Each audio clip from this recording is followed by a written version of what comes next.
Hello hello hello hello hello everyone, क्या हाल चाल, क्या हाल चाल, क्या हाल चाल। मजा में, बहुत बहुत मजा में। तैयारी धुआंधार चल रही है, बहुत तेजी से आगे बढ़ रही है, उछल उछल के और कूद कूद के चल रही है। ऐसी मैं उम्मीद कर रहा हूँ। चल रही है कि नहीं चल रही है कमेंट में बताइएगा। तो मुझे पूरा यकीन है कि मेरे सभी क्यूटी पाइज, मेरे सभी सेलेक्ट होने वाले future IITians and future engineers समय की अहमियत को बहुत अच्छे से समझ रहे होंगे। आपके कमेंट वगैरह पढ़ रहा हूँ, बहुत अच्छा लग रहा है, पढ़ के बहुत मजा आ रहा है। और ये देख के बड़ी खुशी हो रही है कि सभी लोग मेहनत करने का जज्बा डेवलप कर चुके हैं, सभी लोग कमर कस चुके हैं, सर पर कफन बांध चुके हैं कि ठीक है सर, अगले वाले अटेम्प्ट में फोड़ कर रहेंगे, अगले वाले अटेम्प्ट में फोड़ देंगे, फोड़ देंगे, फोड़ देंगे। बस यही चाहिए और कुछ भी नहीं चाहिए, यही चाहिए। सिलेबस कर चुके हो, काफी कुछ तुम्हें आता है ना, बहुत ज्यादा कुछ ऐसा नहीं कि बहुत ज्यादा कुछ की जरूरत है। थोड़ी सी बातों का ध्यान रखना है और कॉन्फिडेंस के साथ जाना है, पॉजिटिव माइंडसेट के साथ जाना है, पेपर फोड़ाओगे। बिल्कुल मुश्किल नहीं है। अभी तुम अगर जनवरी वाले अटेम्प्ट के पेपर तुमने देखे ही होंगे, सवाल हम कर ही रहे हैं, कुछ भी नहीं है सवालों में यार, कुछ भी नहीं दम था, है ना, कुछ भी दम नहीं था है ना, मेरी कश्ती डूबी जहां पानी कम था है ना हमें तो अपने ने लूटा, गैरों में कहाँ दम था, है ना। हमें तो अपनों ने ही लूट लिया, हम तो अपने कारण ही फंस गए, गैरों में कहाँ दम था। सवाल तो ऐसे थे ही नहीं अपने ही कारण डूब गए। उन कारणों को बहुत अच्छे से समझना है, उन कारणों को दूर करना है और अगली बार ये गलती नहीं करनी है। बस इतना ही करना है और कुछ नहीं करना है। बहुत मजे से शानदार परसेंटाइल आपका कहीं भी नहीं गया है, बढ़िया परसेंटाइल आ जाएगा, बढ़िया कॉलेज मिल जाएगा, जिंदगी चिल हो जाएगी। ठीक है, तो बिल्कुल भी परेशान होने, पैनिक होने की कोई जरूरत नहीं है। अभी भी हमारे पास काफी समय है, दोबारा से चीजों को देख ही रहे हैं, बस इसी शिद्दत के साथ देखिए, आगे बढ़ते चले जाइए, है ना। केवल अगर आप इस बैच को भी अच्छे से सीरियसली फॉलो कर ले रहे हैं तो भी गारंटी दे सकता हूं मैं कि आपका अच्छा परसेंटाइल, दैट मीन्स 98 99 परसेंटाइल कहीं नहीं गया। गारंटी दी जा सकती है। सब लोग इतना अच्छा पढ़ा रहे हैं, सब लोग धुआंधार तरीके से आपके साथ लगे हुए हैं, है ना।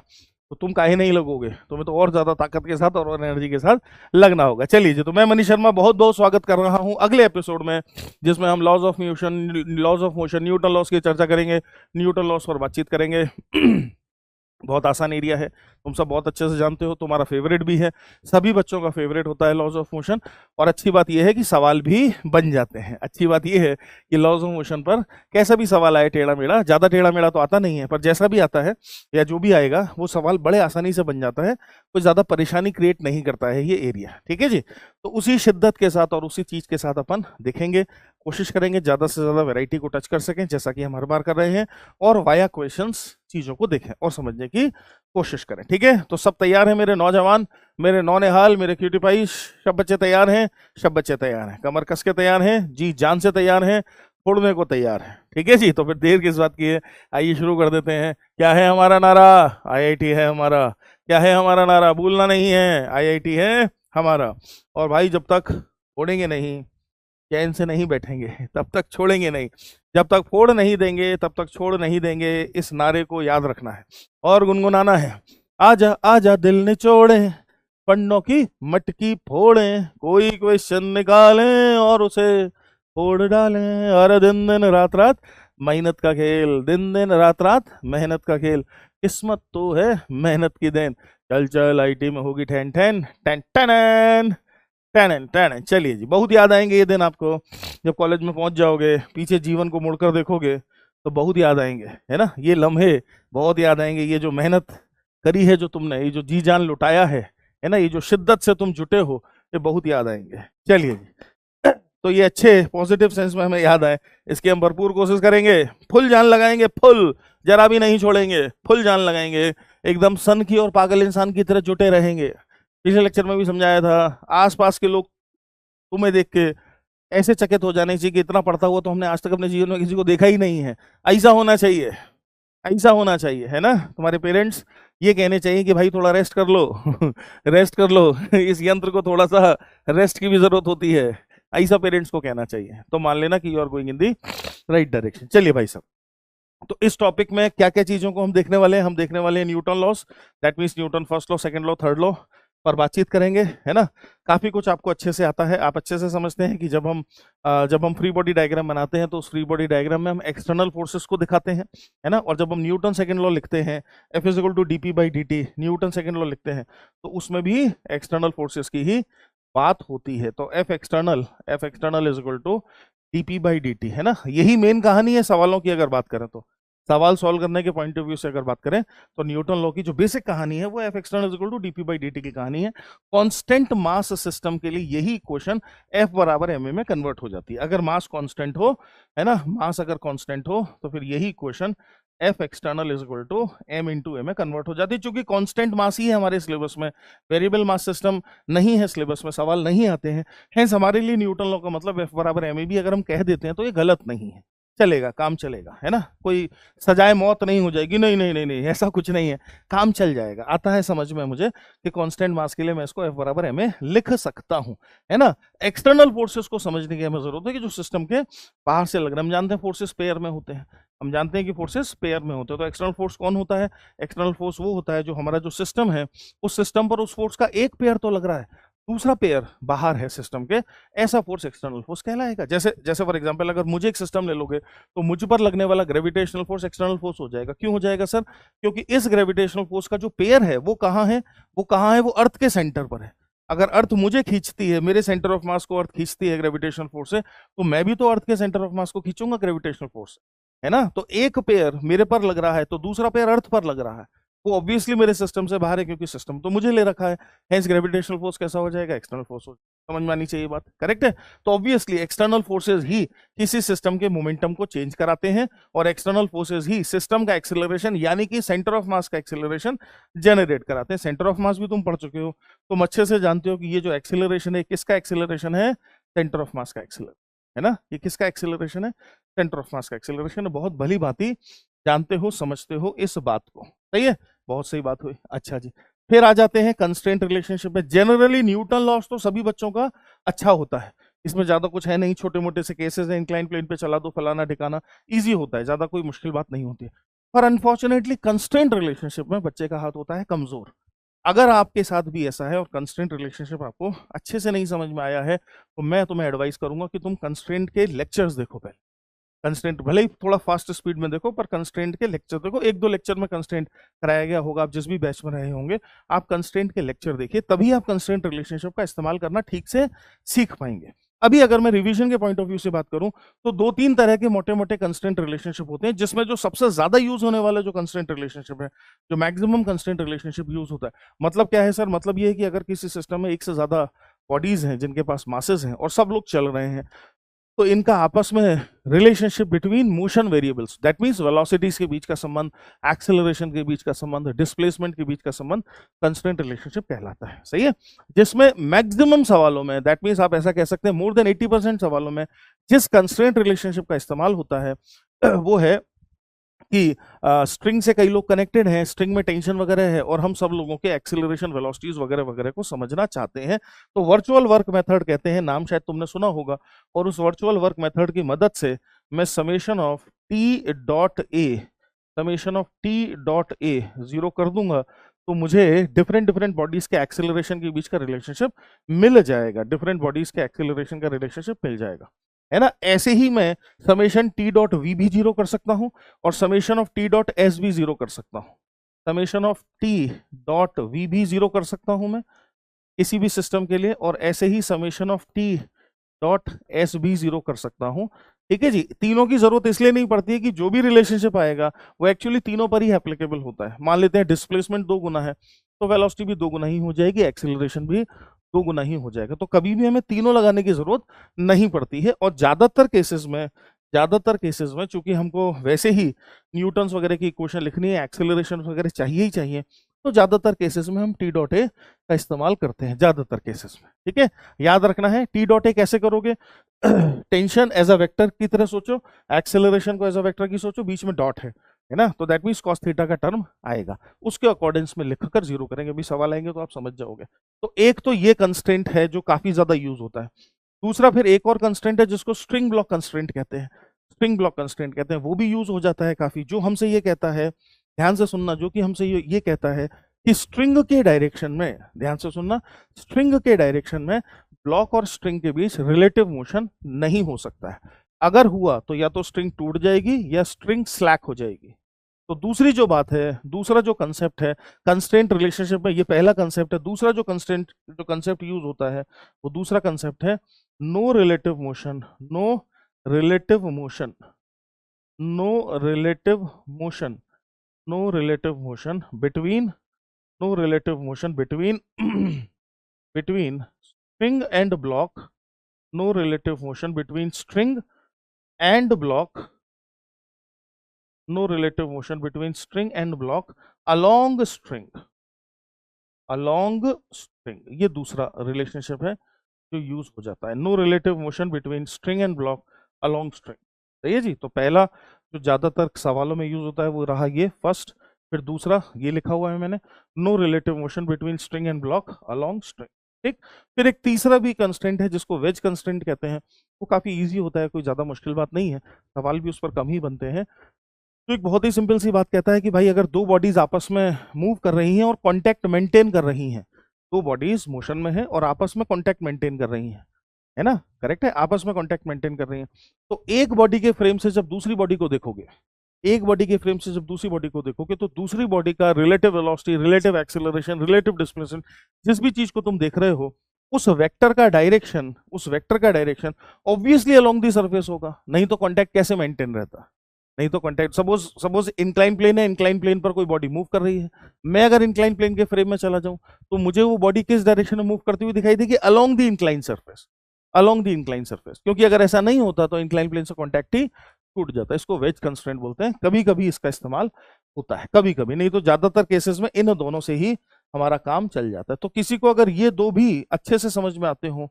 तो भी वो काफी काम चला लेगा, काफी काम चला देगा। फॉर्चुनेटली बहुत टफ क्वेश्चंस कंस्ट्रेंट पर नहीं पूछे जाते हैं, पूछे जाने चाहिए कायदे से कायदे से पूछे जाने चाहिए, पर नहीं पूछे जाते हैं। तो बड़े ही सिंपल सवाल होते हैं, बहुत इजी सवाल होते हैं। आपने अपनी क्लास में जो इलस्ट्रेशंस करे हैं वो ज्यादा डिफिकल्ट हैं, सवाल जो पूछे जा रहे हैं चाहे वो एडवांस हो चाहे वो मेंस हो, वो उतने डिफिकल्ट नहीं है, ईजी है।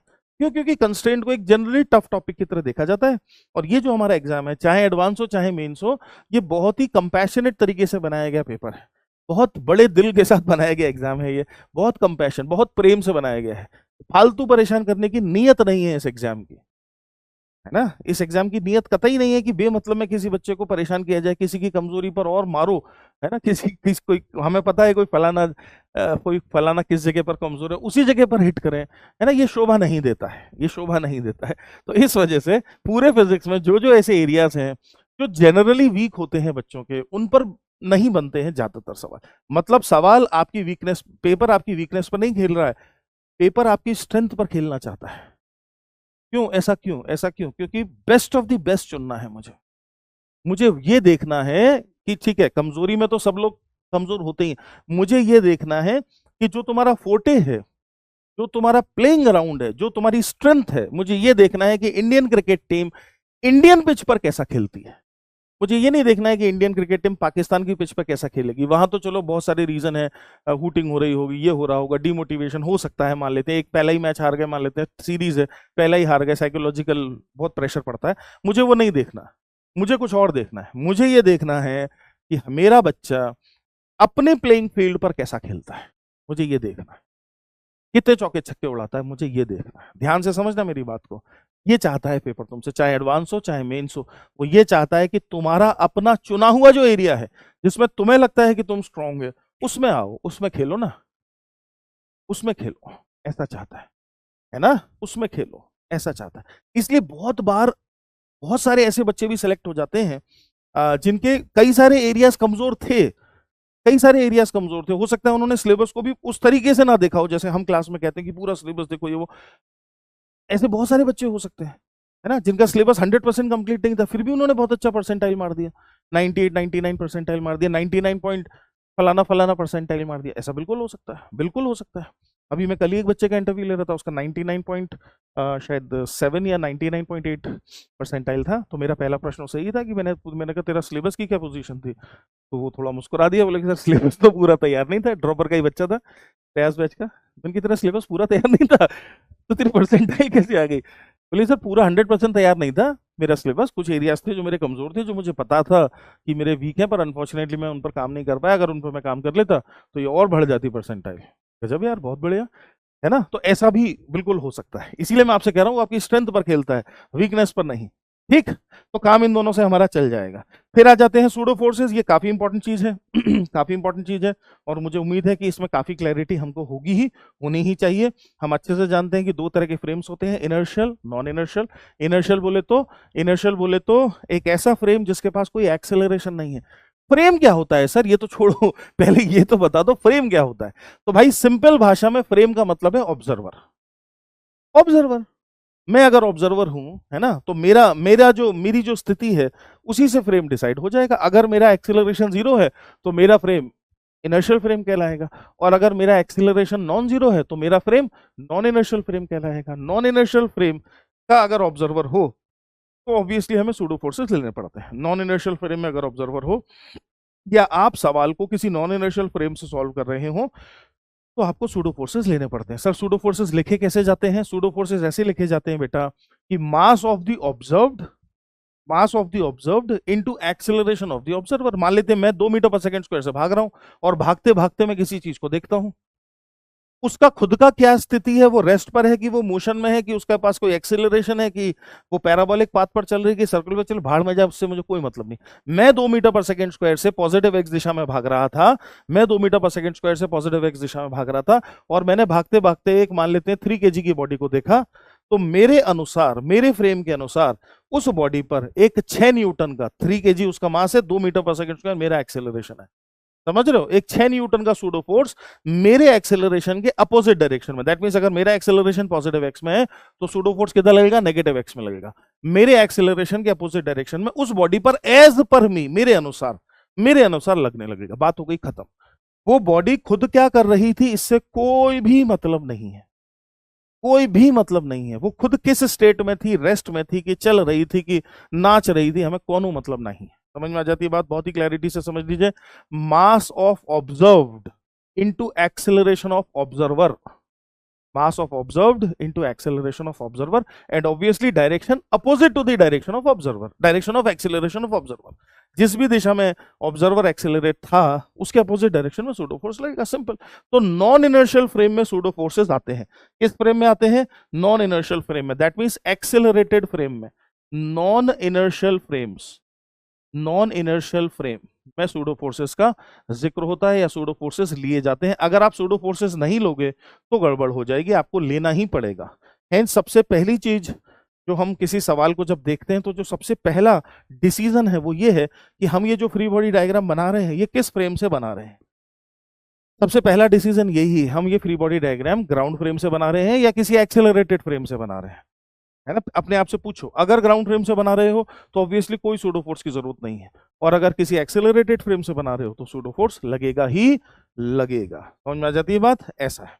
अच्छा जी और फिर टुवर्ड्स द एंड ये चैप्टर या ये यूनिट फ्रिक्शन की हमसे बात करेगा। फ्रिक्शन हम बहुत अच्छे से समझते हैं, दो प्रकार के हैं, स्टैटिक और काइनेटिक।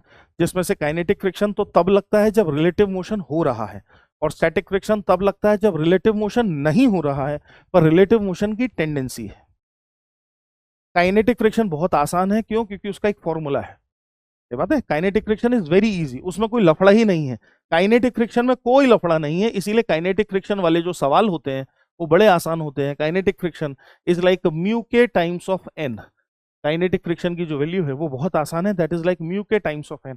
सारा लफड़ा स्टैटिक फ्रिक्शन में है, क्योंकि स्टैटिक फ्रिक्शन एक सेल्फ एडजस्टिंग फोर्स है। स्टैटिक फ्रिक्शन एक सेल्फ एडजस्टिंग फोर्स। एक भारी बक्सा है, मान लेते हैं कि मैंने 1/2 न्यूटन का फोर्स लगाया, बक्सा हिला भी नहीं अपनी जगह से, तो जमीन से स्टैटिक फ्रिक्शन 1/2 न्यूटन का आएगा। मैंने 1 न्यूटन का फोर्स लगाया, बक्सा अभी भी नहीं हिला, तो जमीन से स्टैटिक फ्रिक्शन 1 न्यूटन का आएगा। कर रहा है ना एडजस्ट अपने आप?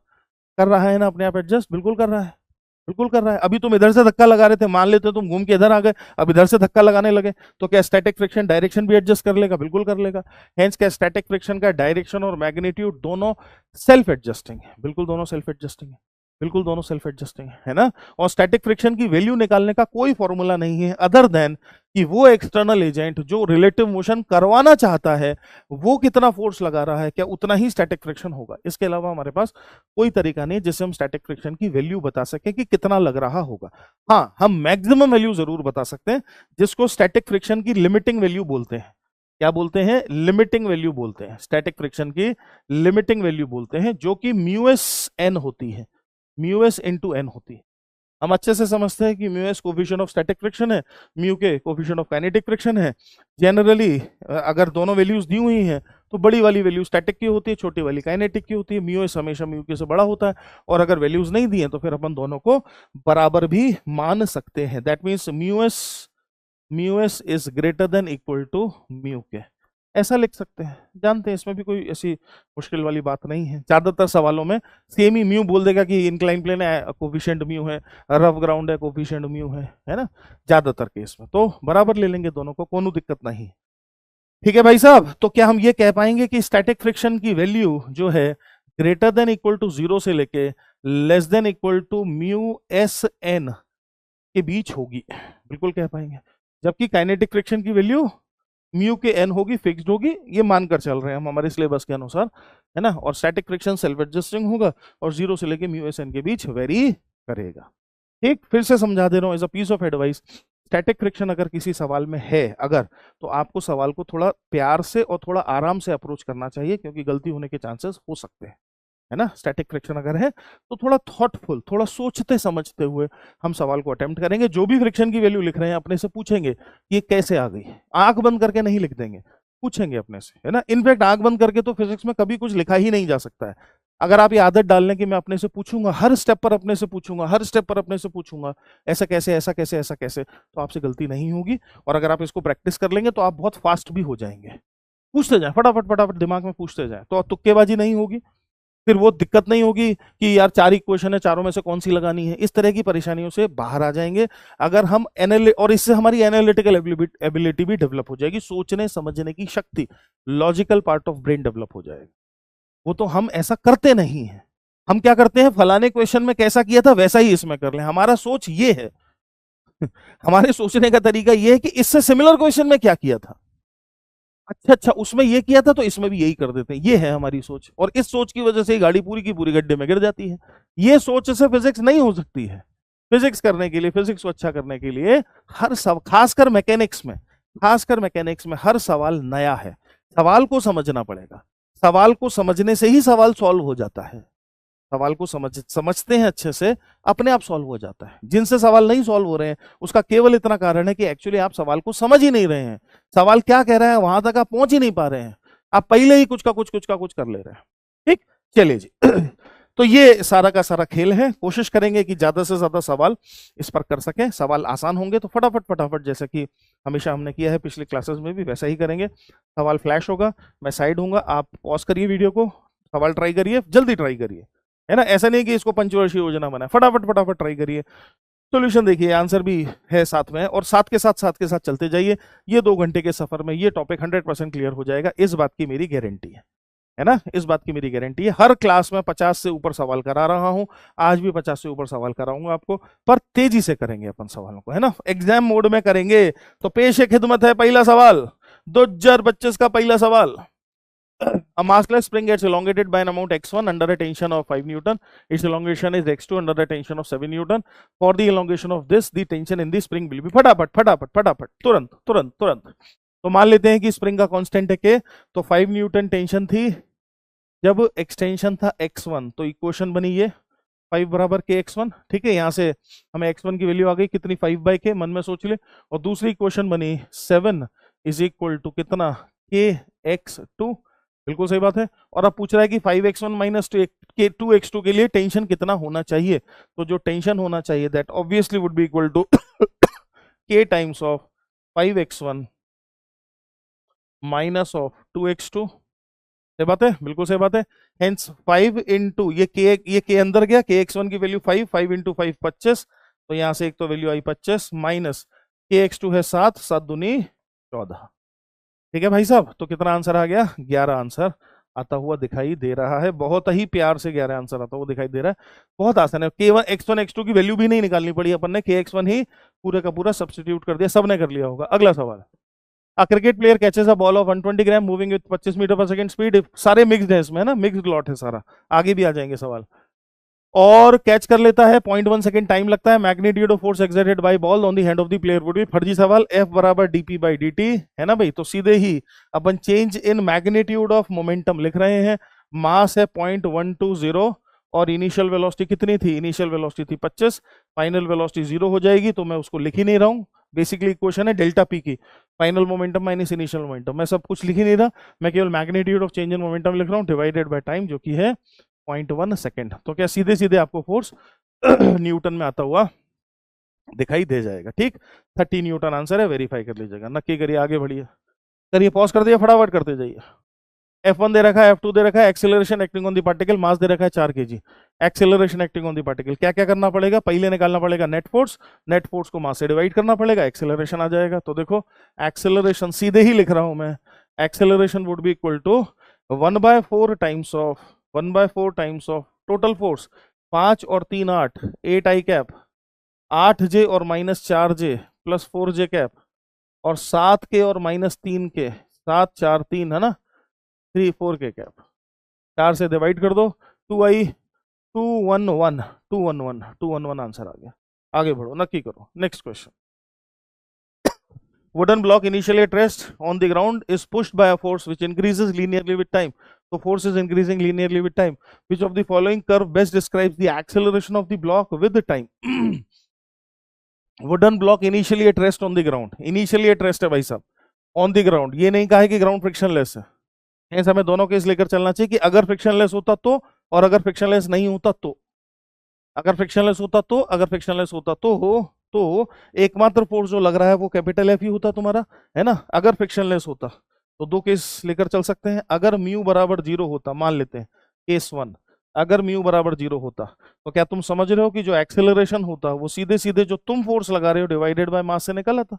मान लेते हैं तुम जो फोर्स लगा रहे हो जो लीनियरली इंक्रीज कर रहा है टाइम के साथ, लेट अस इमेजिन तुम्हारा फोर्स है F = F0t, ये लीनियरली इंक्रीज कर रहा है टाइम के साथ, है ना। तो क्या एक्सेलरेशन, ऐसी सूरत में एक्सेलरेशन होता F0/m × t, that means acceleration time पर लीनियरली राइज करता, एक्सेलरेशन टाइम पर लीनियरली राइज करता, एक्सेलरेशन 0 से शुरू होता क्योंकि इनिशियली एट रेस्ट है, और फोर्स t = 0 पर 0 होता और राइज करता लीनियरली। तो ये ग्राफ हो सकता था, बिल्कुल हो सकता था, बिल्कुल हो सकता था, है ना भाई। अच्छा जी, अच्छा जी। और अगर रफ होता, मान लेते हैं अगर रफ होता, अगर म्यू की वैल्यू 0 नहीं होती, म्यू की वैल्यू 0 नहीं होती तो क्या होता, तो ये होता कि थोड़ी देर तक तो एक्सेलरेशन 0 मेंटेन रहता, जब तक स्टैटिक फ्रिक्शन ओवरकम नहीं हो जाता तब तक, और फिर उसके बाद लीनियरली चलता ग्राफ। तो थोड़ी देर तक तो एक्सेलरेशन 0 रहता, थोड़ी देर तक एक्सेलरेशन 0 होता, उसके बाद ग्राफ लीनियरली चलता, है ना। उसके बाद ट्रांजिशन होता स्टैटिक काइनेटिक में, फिर ग्राफ चलता। ऐसी सूरत में डी आंसर आ जाएगा। तो अब हम क्या करेंगे भाई, प्रॉब्लम यह है कि लीनियर के दो ऑप्शन दे रखे हैं, तो सर क्या ये वाला ऑप्शन भी हो सकता है, बिल्कुल हो सकता है। कैसे हो सकता है सर, ऐसे हो सकता है कि अगर फोर्स ये ना होके, अगर फोर्स मान लेते हैं ऐसा होता F = सम अल्फा प्लस F0t, सोचना मेरी बात को, अगर फोर्स ये होता, क्या ये फोर्स भी तो लीनियर फोर्स ही कहलाएगा, अगर ये लीनियर फोर्स है तो ये भी तो लीनियर फोर्स है। अगर फोर्स ऐसा होता तो t = 0 पर एक्सेलरेशन 0 नहीं होता, ग्राफ यहां से नहीं शुरू होता, ग्राफ यहां से शुरू होता।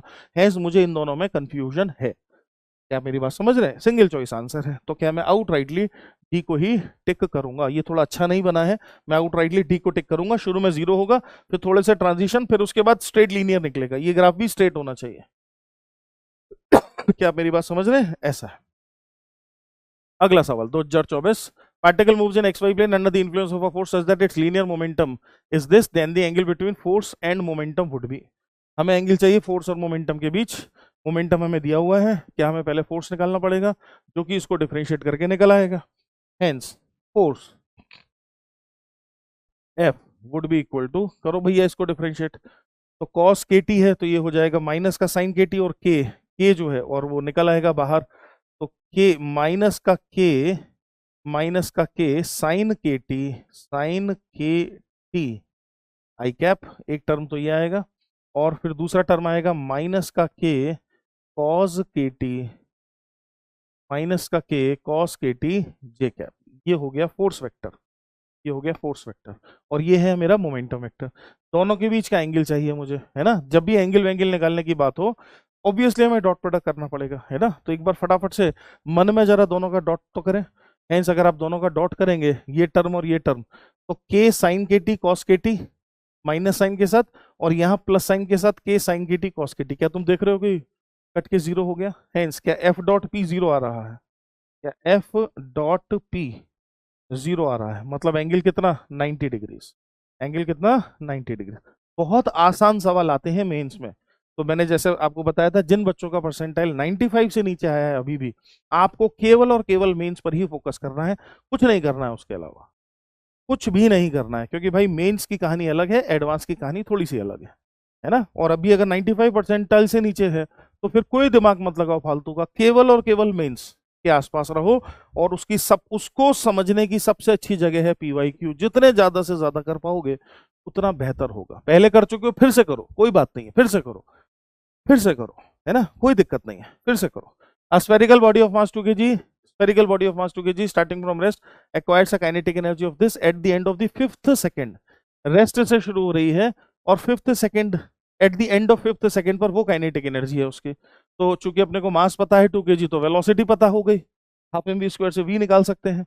और रेस्ट से शुरू हुई है तो क्या v is equal to u plus a t, u तो जीरो है, plus acceleration a into time t, t कितना है 5। 5 सेकंड जब खत्म हुए हैं तब वो काइनेटिक एनर्जी है। तो क्या इस काइनेटिक एनर्जी को 1 2 3 4 है ना 10⁴ को क्या मैं हाफ एम वी स्क्वायर से इक्वेट करूंगा, half into m into v का स्क्वायर से इक्वेट करूंगा।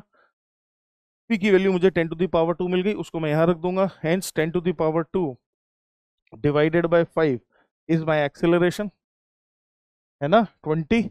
और फोर्स चाहिए था, फोर्स है मास इंटू एक्सेलरेशन, तो फोर्स हो जाएगा मास जो कि है 2 kg, 2 kg इंटू एक्सेलरेशन जो कि अभी अभी अपन ने 20 निकाला, आंसर आ जाएगा 40 न्यूटन। अगला सवाल 2023, करिए फटाफट। Object of mass m initially at rest on a smooth horizontal surface starts moving under the action of a force F बराबर 2n. In the process of its linear motion, the angle theta varies as theta is equal to kx। बहुत खुशी हुई जानकर, theta variable कर दिया है। कौन सा एंगल, ये वाला एंगल थीटा वेरिएबल उसने कर दिया है ना। और स्मूथ हॉरिजॉन्टल सरफेस है तो फ्रिक्शन का लफड़ा नहीं है। फिर क्या हुआ, k is constant, x is the distance covered by the object from its initial position। expression for kinetic energy of the object would be n by k sin theta, then the value of n would be equal to, इसी moment पर object की kinetic energy क्या होगी। तो क्या तुम समझ रहे हो कि f cos थीटा किसी भी मोमेंट पर इसको जो फोर्स चलाएगा लीनियरली वो f cos थीटा होगा, और f sin थीटा, mg और नॉर्मल रिएक्शन सब एक दूसरे को कैंसिल आउट करेंगे। मैं मान ले रहा हूं कि जो ब्लॉक है वो जमीन से कांटेक्ट नहीं छोड़ रहा है, जमीन पर ही घिसते हुए चल रहा है। हेंस किसी भी समय पर एक्सेलरेशन, इस ब्लॉक का एक्सेलरेशन किसी भी मोमेंट ऑफ टाइम पर, क्या इस ब्लॉक का एक्सेलरेशन लिखा जा सकता है as f cos theta divided by m। I hope everyone is understanding. किसी भी मोमेंट पर इसका एक्सेलरेशन लिखा जा सकता है f cos theta divided by m। Theta की वैल्यू क्या है, थीटा की वैल्यू है kx। f कितना है, f की वैल्यू है 2 न्यूटन, है ना जी, मास तो m ही है। और ये जो एक्सेलरेशन है, क्या हम इसको v dv बाई dx लिखेंगे, ज्यादा समझदार होने के कारण ज्यादा समझदार होने के कारण क्या हम इसको v dv बाई dx लिखेंगे, बिल्कुल लिखेंगे। तो देखिए v dv by dx is equal to f by m, value बाद में रखेंगे, इंटू कॉस थीटा का मतलब हो गया कॉस के एक्स। समझ में आना चाहिए, सही है। चाहते क्या हो जनाब, काइनेटिक एनर्जी चाहते हो। काइनेटिक एनर्जी के लिए ऑब्वियसली आपको वी स्क्वायर चाहिए, आप वी स्क्वायर होती है काइनेटिक, वी स्क्वायर मिल रहा है, बहुत ही प्रेम से मिल रहा है। डीएक्स को उधर खिसका दो, इंटीग्रेट कर दो, तो खिसका देते हैं डीएक्स बाबू को इधर खिसका देते हैं, डीएक्स बाबू को इधर खिसका देते हैं, और दोनों तरफ धुआंधार शानदार इंटीग्रेशन कर देते हैं। कहां से कहां, इनिशियली एट रेस्ट। क्या मतलब है इस बात का कि x बराबर जब 0 था तब स्पीड की वैल्यू भी 0 ही थी। और मान लेते हैं किसी x लोकेशन तक चले और उस जगह पर स्पीड v हुई, तो 0 से v, 0 से x, v dv का इंटीग्रेशन v स्क्वायर बाय 2। तो लेफ्ट हैंड साइड तो हमारी तैनात है, v स्क्वायर बाय 2 आता है। राइट हैंड साइड में क्या आता है तो f बाय m तो ऐसे का ऐसे ही रहा, cos kx dx का इंटीग्रेशन, cos kx dx का integration sin kx divided by k, उस पर लिमिट लगा दोगे तो sin kx बाय k ही रहेगा। तो this is sin kx divided by k। यहां तक समझ में आ जानी चाहिए बात, है ना, sin kx divided by k। अच्छा, अपने को चाहिए थी kinetic energy, half v square तैयार है। क्या इस m को खींच के यहां ले आए, इस m को यहां ले जाए, तो क्या half mv square, half mv square बोले तो काइनेटिक एनर्जी की वैल्यू कितनी हो गई, एफ बाय के साइन के एक्स, एफ बाय के साइन के एक्स, कंपेयर कर लेते हैं इसको उसका। एन का वैल्यू एफ के बराबर है जो कि 2 न्यूटन था। आंसर कितना आ गया? आंसर 2 आ गया। कितना फर्जी सवाल है, देखने में ऐसा लग रहा है कि न जाने क्या है, और कितने फर्जी है, बहुत ज्यादा फर्जी, बहुत ज्यादा फर्जी है ना, बहुत आसान। अगला, force acts for 20 seconds on a body of mass 20 kg starting from rest after which the force ceases, ceases माना है फोर्स बंद हो जाता है लगना, and then the body describes 50 metre in the next 10 second. तो ऑब्वियसली बॉडी कांस्टेंट वेलोसिटी से चल रही होगी और 50 मीटर नेक्स्ट 10 सेकंड में चली है, 50 मीटर चली है नेक्स्ट 10 सेकंड में, तो वेलोसिटी कितनी रही होगी? 5 मीटर पर सेकंड, है ना, 5 मीटर पर सेकंड रही होगी। और ये 5 मीटर पर सेकंड वेलोसिटी क्या पहला जो इंटरवल था उससे पैदा हुई है? Force acts for 20 seconds on a body of mass 20 kg starting from rest. तो क्या 20 सेकेंड्स में फोर्स ने रेस्ट से 5 मीटर पर सेकंड की वेलोसिटी जनरेट करा दी होगी। v is equal to u plus a t का इस्तेमाल कर रहे हैं, v is equal to u plus a t का इस्तेमाल कर रहे हैं, और शुरू के 20 सेकेंड में जो एक्सेलरेशन लगा था उसको निकालने की कोशिश कर रहे हैं। शुरू के 20 सेकेंड में जो एक्सेलरेशन लगा था उसको निकालने की कोशिश कर रहे हैं। हेंस वो एक्सेलरेशन कितना था? 5/20। हेंस शुरू के 20 सेकेंड्स में जो एक्सेलरेशन था वो था 5 डिवाइडेड बाय 20 1/4। ठीक, उसने वही पूछा है फोर्स बता दीजिए। तो शुरू में वो फोर्स जिसने 20 kg बॉडी पर इतना एक्सेलरेशन जनरेट किया वो फोर्स क्या था? F बराबर m इंटू ए। हेंस वो फोर्स F की वैल्यू रही होगी मास जो कि है 20 डिवाइडेड बाय ए जो कि है 5/20। आंसर आ गया 5। 5 बोले तो B, है ना, 5 बोले तो बी। अगला, machine gun of mass 10 kg fires 20 gram bullets at the rate of 180 bullets per minute with a speed of 100 meter per second each. Recoil velocity of the gun. What is the recoil velocity of the gun? है ना, gun की recoil velocity कितनी है? What is the recoil velocity of the gun? ठीक, तो machine gun with 10 kg fires 20 gram bullets at the rate of 180 bullets per minute, है ना, 180 bullets per minute के रेट से मशीन गन जिसका मास 10 kg है फायर्स 20 ग्राम बुलेट्स। तो bullet का मास 20 ग्राम है और 180 बुलेट्स पर मिनट, तो पर सेकंड में कितना हो गया? 180 बुलेट्स इन 60 सेकंड्स, 180 बुलेट्स इन 60 सेकंड्स। तो वन सेकंड में कितने बुलेट्स हो गए? 180 बुलेट्स इन 60 सेकंड्स। तो 1 सेकंड में कितना हो गया? 180 divided by 60, that means 3 bullets पर सेकंड का 3 बुलेट्स पर सेकंड फायर हो रही है। आपको समझ में आनी चाहिए बात, 3 बुलेट पर सेकेंड, है ना। तो 3 बुलेट पर सेकेंड फायर हो रही हैं कहाँ से? उस मशीन गन से। और 3 बुलेट पर सेकेंड अगर फायर हो रही है और हर बुलेट के पास मोमेंटम कितना है? 20 gram into 100 metre per second. तो दैट मीन्स 20 ग्राम का मतलब हो गया 20 डिवाइडेड बाय 1000, ये हो गया केजीज में, into 100 metre per second into 100। क्या मेरी बात समझ रहे हैं? करेक्ट है? क्या ये मोमेंटम है? क्या ये मोमेंटम है एक बुलेट का? कितने बुलेट्स का? एक बुलेट का। और कितने बुलेट्स पर सेकंड फायर हो रहे हैं? 3 बुलेट्स पर सेकंड फायर हो रहे हैं। तो क्या ये मोमेंटम चेंज पर सेकंड है बुलेट्स का? ये मोमेंटम चेंज पर सेकंड है बुलेट का, जो कि बेसिकली फोर्स है जो गन लगा रही है बुलेट्स पर। और क्या यही फोर्स गन पर भी लग रहा होगा एज अ रिकॉइलिंग फोर्स? या क्या यही फोर्स, क्या यही 6 न्यूटन का फोर्स, है ना, आ जाएगा ना 6, 1 2 3 कट गया, क्या यही 6 न्यूटन का फोर्स हमारी गन पर लग रहा होगा as a recoiling, as a recoil? सही है। और मान लेते हैं कि इस फोर्स से 1 सेकेंड में जो इंपल्स जनरेट हुआ क्या वो हो जाएगा 6 Newton into 1 second. And let us imagine जो हमारी मशीन गन है जिसका मास है कितना? 10 kg, अगर वो 10 kg वाली मशीन गन किसी v वेलोसिटी से रिकॉइल करती है तो उसका जो चेंज इन मोमेंटम होगा that would be like 10 into v। Hence recoiling velocity कितना? 0.6 metre per second. Recoiling velocity कितना? 0.6 मीटर पर सेकेंड। मैंने क्या किया? मैंने बेसिकली एवरेज फोर्स निकाला, बुलेट जो फायर हो रही है उससे बुलेट मशीन गन पर क्या एवरेज फोर्स लगा रही है, उस एवरेज फोर्स से मैंने गन पर इंपल्स निकाला। और वो इंपल्स गन जो फायरिंग से पहले रेस्ट पर थी उसको मान लेते हैं किसी वी वेलोसिटी से रिकॉइल कराता है, वी वेलोसिटी से रिकॉइल कराता है, तो वो क्या वेलोसिटी होगी जिससे वो रिकॉइल करेगा, उसको निकालने के लिए मैंने इंपल्स मोमेंटम इक्वेशन का इस्तेमाल कर लिया। Force into time is equal to change in momentum. वहां से मैंने गन की रिकॉइल वेलोसिटी निकाल ली। समझ गए? बहुत तेजी से समझ गए। अगला सवाल। इस तरह के सवाल बहुत आते हैं, बड़े आसान होते हैं, है ना। Block of √3 kg is attached to a string whose other end is attached to the wall, unknown force F is applied so that the string makes an angle of 30 degree with the vertical tension T in the string. ध्यान से सुनना, हमें जो निकालना है बस वही निकालेंगे हम, है ना। हमें केवल इस स्ट्रिंग में टेंशन निकालना है बस, है ना। हमें केवल इस स्ट्रिंग में टेंशन निकालना है और हमें एंगल भी पता है। अगर मैं यहाँ एक लाइन खींच देता हूँ, अगर मैं यहाँ एक वर्टिकल लाइन खींच दूं ऐसे, है ना, तो क्या हम अच्छे से जानते हैं कि ये 30 डिग्री, तो क्या ये वाला एंगल भी 30 डिग्री ही है ना।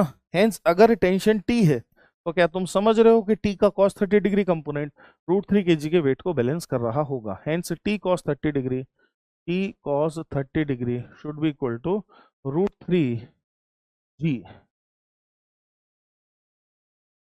है ना। सही है, कितना आंसर आ गया? 20 Newton answer. Hence tension T का वैल्यू कितना है? 20 न्यूटन। फटाफट फटाफट क्वेश्चन को सॉल्व करना सीखिए, पंचायत मत फैलाइए सवाल में कि नहीं नहीं पहले तो हम पूरा सवाल अच्छे से देखेंगे समझेंगे, कोई जरूरत नहीं है। बहुत आसान सवाल है, मेंस के सवाल है, जो पूछा है बस उसी पर कंसंट्रेट करिए, वहीं पर हिट करिए, फालतू लफड़ों में मत पड़ो। जो पूछा है उस पर कंसंट्रेट करो, खटाक से हिट करो, नक्की करो, है ना, खत्म करो काम को, लंबा चौड़ा नहीं खींचो ज्यादा। At any instant, the velocity of the particle of mass this is this. If the force acting on the particle at t is equal to 1 second is this, then the value of x would be. At any instant velocity of the particle दी हुई है, तो क्या मैं उसको differentiate करके particle पर लगने वाला एक्सेलरेशन निकाल लूंगा? बिल्कुल निकाल लूंगा, जो कि हो जाएगा 2i cap plus 6tj cap, 2i cap plus 6tj cap, है ना। ये क्या हो गया? ये हो गया एक्सेलरेशन। और पार्टिकल का मास कितना है? 0.5 kg, तो क्या मैं 0.5 से मल्टीप्लाई कर दूं तो फोर्स आ जाएगा, और टी की वैल्यू 1 रख दूं तो 1 सेकेंड पर फोर्स आ जाएगा। दोनों काम एक साथ कर रहा हूं, दोनों काम एक साथ कर रहा हूं। Force at t is equal to 1 second, force at t is equal to 1 second, तो मास से मल्टीप्लाई कर रहा हूं और टाइम टी की वैल्यू भी इसमें रख दे रहा हूं, दोनों काम एक साथ कर रहा हूं। तो देखो force F would be equal to 0.5 मतलब 1/2, 1/2 से उसको मल्टीप्लाई कर दिया तो यहाँ तो केवल आई कैप रह गया, और प्लस यहाँ रह जाएगा 3j कैप, टी को 1 रख दिया। कंपेयर करा था आई कैप प्लस एक्स जे कैप से, एक्स कितना आ गया? 3 आ गया। 2023 क्या कहता है? Electric fan continues to rotate for some time after the current is switched off. Fan continues to rotate due to inertia of motion. In the light of the above statement, choose the most appropriate answer from the options given below. तो क्या पहली बात तो समझिए कि ये assertion correct है, बिल्कुल करेक्ट है ना, बिल्कुल करेक्ट है। और fan continues to rotate due to inertia of motion, ये बात भी सही है। अगर हम इलेक्ट्रिसिटी को स्विच ऑफ भी कर देंगे तो भी फैन थोड़ी देर तो चलता रहेगा, that is all because of inertia of motion. चलती चीज चलती रहेगी, रुकी चीज रुकी रहेगी जब तक एक्सटर्नल फोर्स ना लगे, है ना। तो कुछ देर चलता रहेगा, तो एक्सटर्नल फोर्स इस केस में लग रहे हैं, जो सराउंडिंग एयर है वो फ्रिक्शन वगैरह लगा रही है, बाकी और भी चीजें लग रही हैं, है ना, but still it will continue to rotate due to inertia of motion, ऐसा कहते हैं तो करेक्ट होगा। हेंस हमारा राइट आंसर बी बन जाएगा। Three forces this are acting on a particle of mass 5 kg. Force F2 and F3 are perpendicular so that the particle remains at rest. The force F2 and F3 are perpendicular so that the particle is rest. If F1 is removed, then the acceleration of the particle is. ध्यान से सुनो, तीन forces थे भाई साहब, तीनों से equilibrium था। अब तुमने एक फोर्स हटा दिया तो बच गए जो दो फोर्स हैं, है ना। उनसे जो रिजल्टेंट फोर्स बनेगा, क्या जो हटा दिया फोर्स है उसके अपोजिट डायरेक्शन में उसी मैग्नीट्यूड का बनेगा। इसको ऐसे समझना, F1 plus F2 plus F3 बराबर 0 था, ये बात है, करेक्ट है। हेंस F2 प्लस F3 की वैल्यू क्या थी?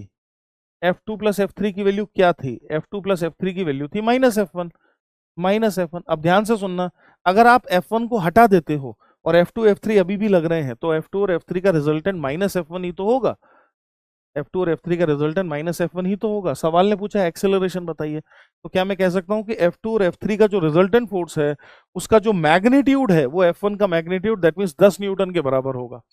पार्टिकल का मास है 5 kg, एक्सेलरेशन कितना आ गया? 2 metre per second square. Oral और फर्जी सवाल, ओरल सवाल और निहायत ही फर्जी सवाल। चलिए जी, एडवांस 2023 का सवाल आया, कुछ जान में जाना ही। अब आइए जरा देखें क्या चाहता है हमसे। एडवांस का सवाल आ गया, मैंने आपसे कहा ना मिक्स लॉट रहेगा, आते जाएंगे अपने आप आते जाएंगे, सरप्राइज मेंटेन्ड रहेगा।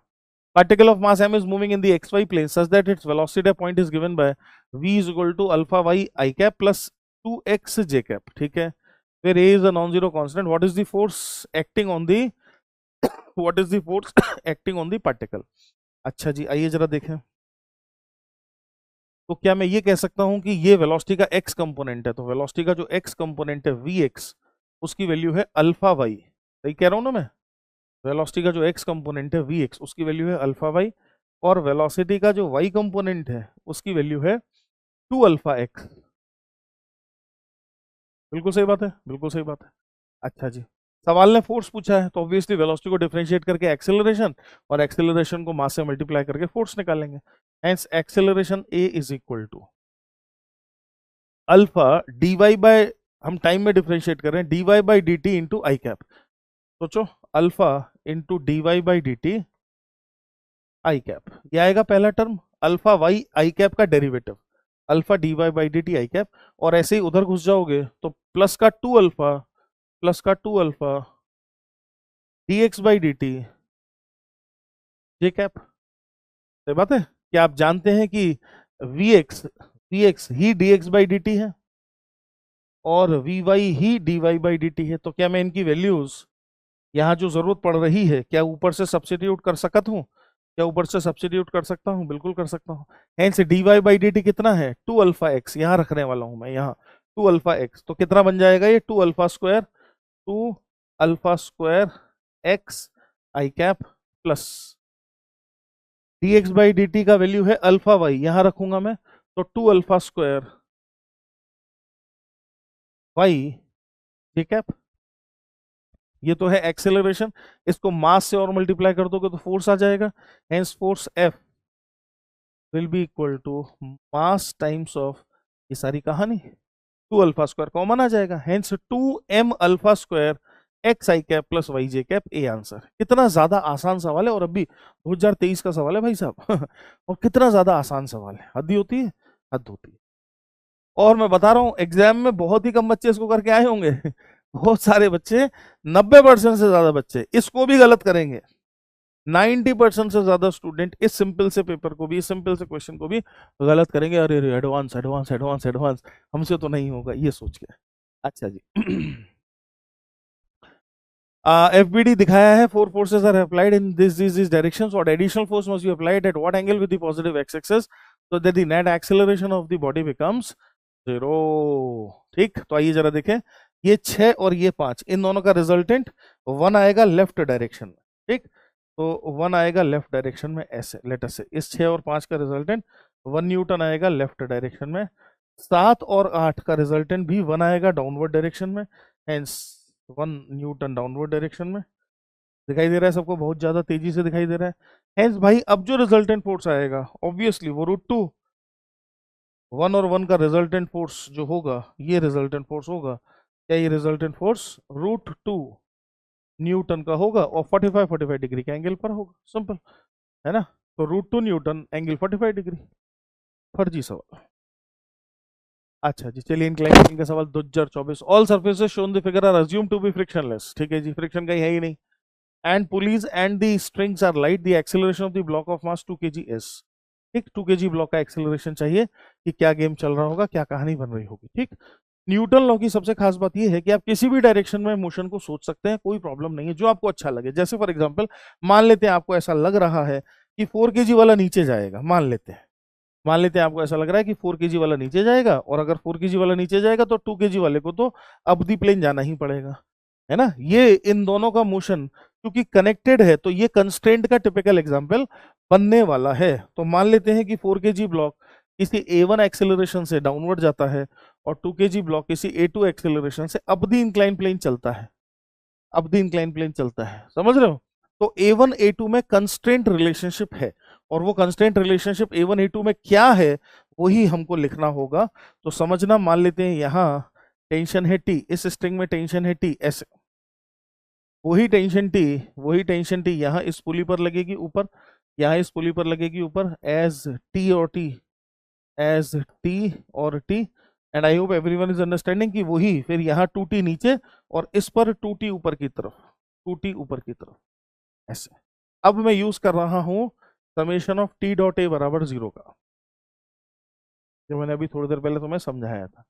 Summation of T dot a बराबर 0, तो देखो T into a two positive sign, क्यों? क्योंकि दोनों वेक्टर सेम डायरेक्शन में है, तो टी ए टू दोनों वेक्टर सेम डायरेक्शन में है, तो टी ए टू और इधर आ जाओ, 2t ऊपर लग रहा है, ये a1 से नीचे जा रहा है, तो -2t a1, -2t a1 is equal to, यहां से हमें क्या पता चला, a2 is equal to 2a1, a2 is equal to 2a1, ये मेरी एक इक्वेशन है।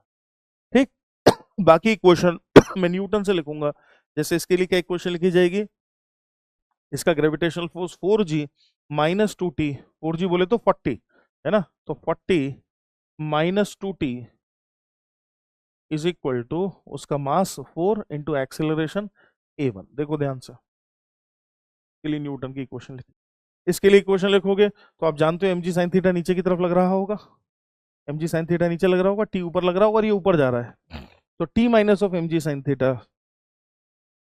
t माइनस ऑफ mg मतलब 20 और sin थीटा, sin थीटा ही लिख देते हैं चलो, शुड बी इक्वल टू कितना, 2a2,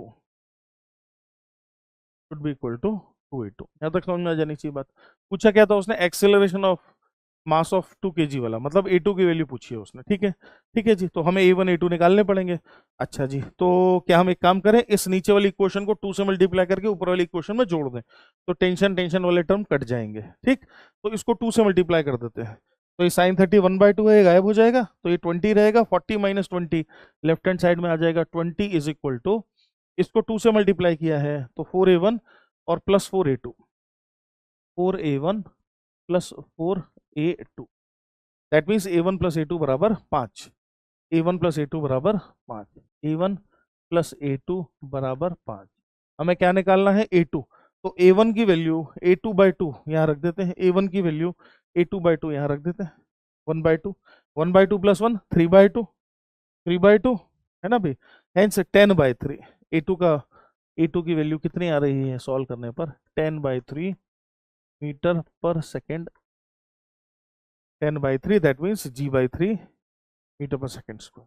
तो सही, बहुत ज्यादा इजी, बहुत आसान। अगला सवाल, A spherical body of mass 100 ग्राम, 2024 का ही सवाल है, is dropped from a height of 10 meter from the ground.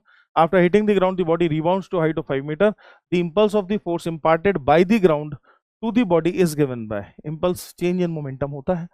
तो बॉडी 10 मीटर की हाइट से गिर रही थी, तो ग्राउंड पर जब टकराया, मान लेते हैं कैपिटल एच हाइट से बॉडी गिर रही थी, है ना, मान लेते हैं कि ये बॉडी थी ऐसे, ये बॉल थी या जो भी था, और ये लेट अस इमेजिन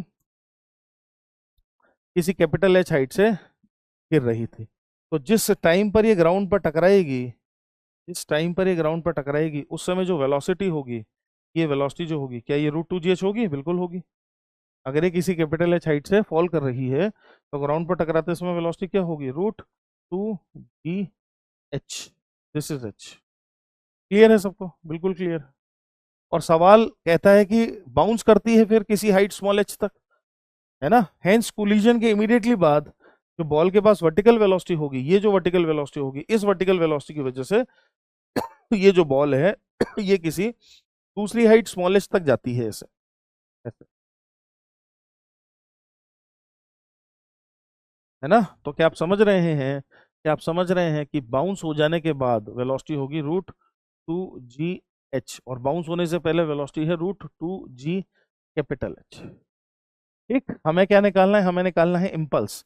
इम्पल्स होता है चेंज इन मोमेंटम वेक्टर में, इम्पल्स वेक्टर क्वांटिटी है, और इम्पल्स होता है final momentum as a vector minus initial momentum as a vector.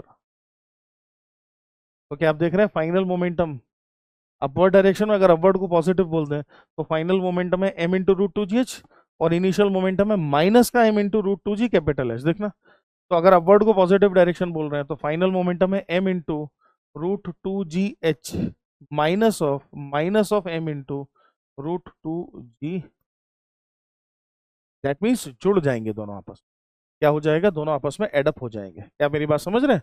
दोनों आपस में एडअप हो जाएंगे। हेंस इम्पल्स का मैग्नीट्यूड की अगर बात की जाए तो m इंटू √2g कॉमन लेने के बाद अपने पास जो बचेगा वो बचेगा √h प्लस √H।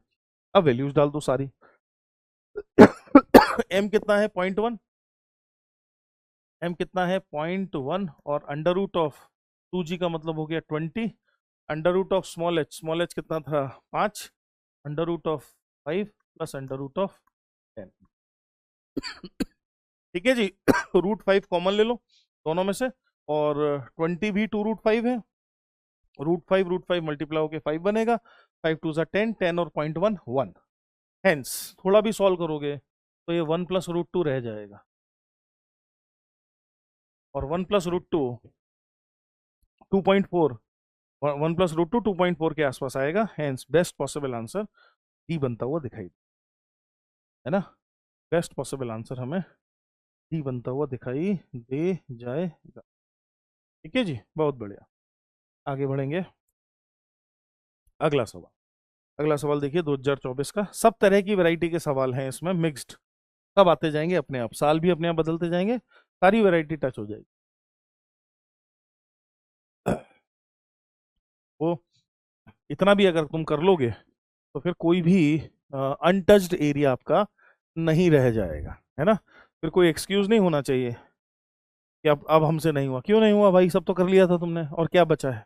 और क्या करना है? क्या ही करना है? और देखो, 3 blocks ABC on a horizontal smooth surface by a force 80 Newton as shown in the figure. Tension T1 and T2 in this string are respectively. इस तरह के सवाल बड़े मजेदार होते हैं, क्योंकि अगर किसी बच्चे को अच्छी समझ है तो वो इन सवालों को ओरल निपटा सकता है ना, ओरल कर सकता है। देखना जरा ध्यान से। सबसे पहले तो अगर मैं इस पूरे को एक सिस्टम की तरह देखूं तो क्या आप देख रहे हैं 80 न्यूटन का फोर्स इस पूरी मालगाड़ी को खींच रहा है। 10 केजी मास है, 5 3 8 और 2 10। हेंस इस पूरे के पूरे सिस्टम का एक कॉमन एक्सेलरेशन है, जिस कॉमन एक्सेलरेशन से सिस्टम चल रहा है। चल रहा है ना, चुक चुक चुक चुक चुक चुक चुक चुक। वो कॉमन एक्सेलरेशन कितना है? तो वो कॉमन एक्सेलरेशन है खींचने वाला फोर्स, चलाने वाला फोर्स पूरे सिस्टम को इज 80 न्यूटन, और पूरे सिस्टम का मास 10 केजी। 5 3 8 2 10। हेंस कितना? 8 metre per second square. 8 metre per second square is the acceleration of the system. ठीक है जी। अब मान लेते हैं हमें टेंशन T1 निकालनी है। तो क्या तुम देख रहे हो कि टेंशन T1 5 केजी बॉडी को चला रही है। हेंस अगर मैं 5 केजी का एफबीडी बनाऊं तो T1 is the only force, T1 is the only force जो 5 केजी बॉडी को 8 मीटर पर सेकेंड स्क्वायर का एक्सेलरेशन लेने पर मजबूर कर रहा है। हेंस कितना आ गया? 40 न्यूटन। ठीक है जी, आंसर तो ऐसे ही निकल आया। ठीक, फिर अब अगर T2 भी निकालना हो तो क्या क्या T2 अगर निकालना हो तो क्या हम ये कर सकते हैं क्या कि ए और बी को एक सिस्टम की तरह देखें? अगर देखना ध्यान से, ए और बी को एक सिस्टम की तरह देखें तो 5 और 3 8, 8 केजी के सिस्टम को 8 मीटर पर सेकेंड स्क्वायर से T2 एक्सेलरेशन चला रहा है। इनसे T2 की वैल्यू हो जाएगी 8 इंटू 8 64। बहुत ज्यादा इजी पीजी, बहुत ज्यादा इजी। अगला सवाल। A light string passing over a smooth fixed pulley connects two block of mass this and this. Acceleration of the system is g by 8. Then the ratio of masses would be equal to। ठीक है जी।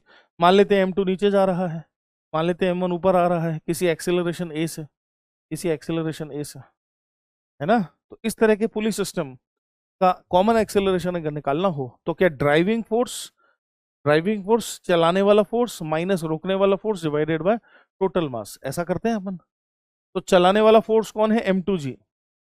चलाने वाला force कौन है? m2g। क्यों? क्योंकि m2g इधर लग रहा है। रोकने वाला फोर्स कौन है? m1g, क्योंकि m1 ऊपर जा रहा है या सिस्टम इसको ऐसे चलाना चाहता है, और m1 का ग्रेविटेशनल फोर्स मोशन के अपोजिट डायरेक्शन में लग रहा है। तो m2g minus m1g divided by m1 plus m2 divided by m1 plus m2 is the acceleration, जो क्वेश्चन के अनुसार g बाय 8 है। ठीक है, जी कट गया, और हमें रेशियो ऑफ मासेस चाहिए। हमें क्या चाहिए? हमें चाहिए रेशियो ऑफ मासेस। तो जी कॉमन लेके काट दिया मैंने, है ना। और एक काम करते हैं, अब m2 से डिवाइड कर लेते हैं ऊपर नीचे दोनों जगह। m2 से, तो m2 से डिवाइड करोगे तो यहाँ तो आ जाएगा 1 माइनस ऑफ m1/m2, देखना जरा ध्यान से, डिवाइडेड बाय, या m1/m2 प्लस 1, तो 1 plus of m1/m2 is equal to, इस तरफ क्या आ रहा है ना, इस तरफ क्या आ रहा है, इस तरफ आ रहा है 1/8, तरफ आ रहा है 1/8।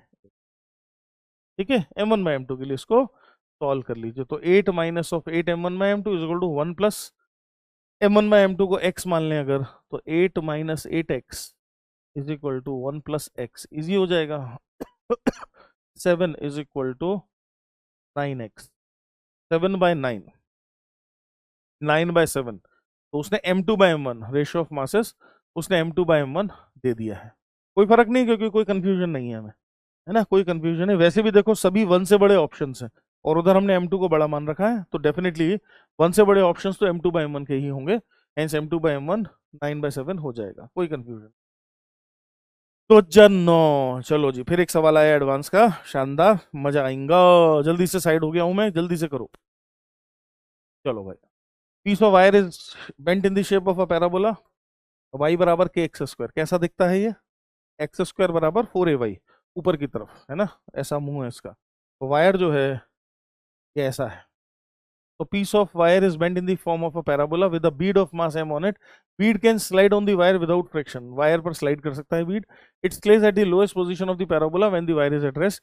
The wire is now accelerated parallel to the x-axis. तो मान लेते हैं ये अगर x-axis है, ये अगर x-axis है, तो हमने इस वायर को पैरेलल टू द x-axis ऐसे चला दिया है किसी एक्सेलरेशन a से। तो क्या होगा, सूडो फोर्स लगेगा, ऐसे पीछे की तरफ सूडो फोर्स लगेगा, जिसकी वजह से वो बीड है इस पर चढ़ने लगेगा और किसी पोजीशन पर जाके सेटल होगा। तो मान लेते हैं इस पोजीशन पर जाकर बीड सेटल हो जाता है, सही है, मान लेते हैं इस पोजीशन पर जाकर बीड भाई साहब सेटल हो जाते हैं।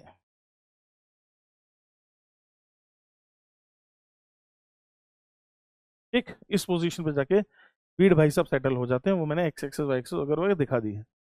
Wire is now accelerated parallel to the x-axis of the constant acceleration. The distance of the new equilibrium position of the bead, where the bead can stay at rest with respect to the wire from the y-axis.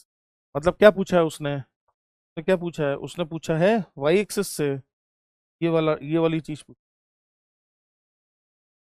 मतलब क्या, मतलब इस जगह पर जो x coordinate होगा उसका magnitude क्या होगा, यही पूछा है। उस लोकेशन पर जो x कोऑर्डिनेट होगा उसका मैग्नीट्यूड क्या होगा। ठीक है जी, तो देखो piece of wire lowest position, ठीक है, हाँ, वाई एक्सिस वर्टिकल, ये शब्द से क्या पता चल रहा है कि प्लेन कैसा है, वर्टिकल प्लेन है, तो ग्रेविटेशनल फोर्स भी लग रहा होगा। ठीक, तो देखो जरा फोर्सेस के नाम पर क्या क्या है, फोर्सेस के नाम पर क्या क्या लग रहा है, तो फोर्सेस के नाम पर है, एक तो सूडो फोर्स लग रहा है इस पर ऐसे, इस डायरेक्शन में, दूसरा ग्रेविटेशनल फोर्स लग ही रहा होगा इस डायरेक्शन में, और तीसरा नॉर्मल रिएक्शन जो इन दोनों के रिजल्टेंट को बैलेंस करेगा ऐसे। क्या मेरी बात समझ रहे हैं, ऐसे, ये जो तीसरा दिखा है वो क्या है, वो नॉर्मल रिएक्शन। तो pseudo force M A, gravitational force M G, और normal reaction N, normal reaction N, इन तीनों के इन्फ्लुएंस में ये कैसा है, रेस्ट पर है। इन तीनों के इन्फ्लुएंस में ये भाई साहब रेस्ट पर है। चूंकि ये नॉर्मल डायरेक्शन है, ये नॉर्मल डायरेक्शन है, तो क्या इस जगह पर इस नॉर्मल से परपेंडिकुलर, या कह लीजिए यहाँ अगर एक टेंजेंट खींच दूं, तो क्या वो टेंजेंशियल डायरेक्शन हो जाएगी। अगर मैं इस जगह पर एक टेंजेंट खींच दूं ऐसा कुछ, तो क्या वो टेंजेंशियल डायरेक्शन हो जाएगी, बिल्कुल टेंजेंशियल डायरेक्शन हो जाएगा, है ना। अगर मैं ऐसा कुछ टेंजेंट खींच दूं ऐसा तो क्या टेंजेंशियल डायरेक्शन हो जाएगा, बिल्कुल टेंजेंशियल डायरेक्शन हो जाएगा। और इस जगह पर जो स्लोप होगा, है ना, उसको अपन निकालने की जरा कोशिश करेंगे। एम ए और एम जी का जो रिजल्टेंट है वो ऑब्वियसली नॉर्मल रिएक्शन के अपोजिट डायरेक्शन में आएगा ऐसे। एम ए और एम जी का जो रिजल्टेंट है वो इस डायरेक्शन में आएगा कुछ ऐसे, ठीक है। अच्छा जी, वो कुछ इस डायरेक्शन में आएगा ऐसे। अच्छा जी, इस एंगल को अगर अपन थीटा बोल दें, मान लेते हैं, तो टेन थीटा की वैल्यू कितनी हो गई, ए बाई जी। ये तो समझ में आता ही है सबको साफ साफ। अगर हम इस एंगल को थीटा बोल दें तो टेन थीटा की वैल्यू हो जाएगी ए बाई जी। ठीक, टेन थीटा की वैल्यू हो जाएगी ए बाई जी। अच्छा जी, ये नॉर्मल है, ये टेंजेंशियल डायरेक्शन है, हेंस ये थीटा, ये 90 माइनस थीटा, तो ये वाला एंगल भी थीटा हो जाएगा।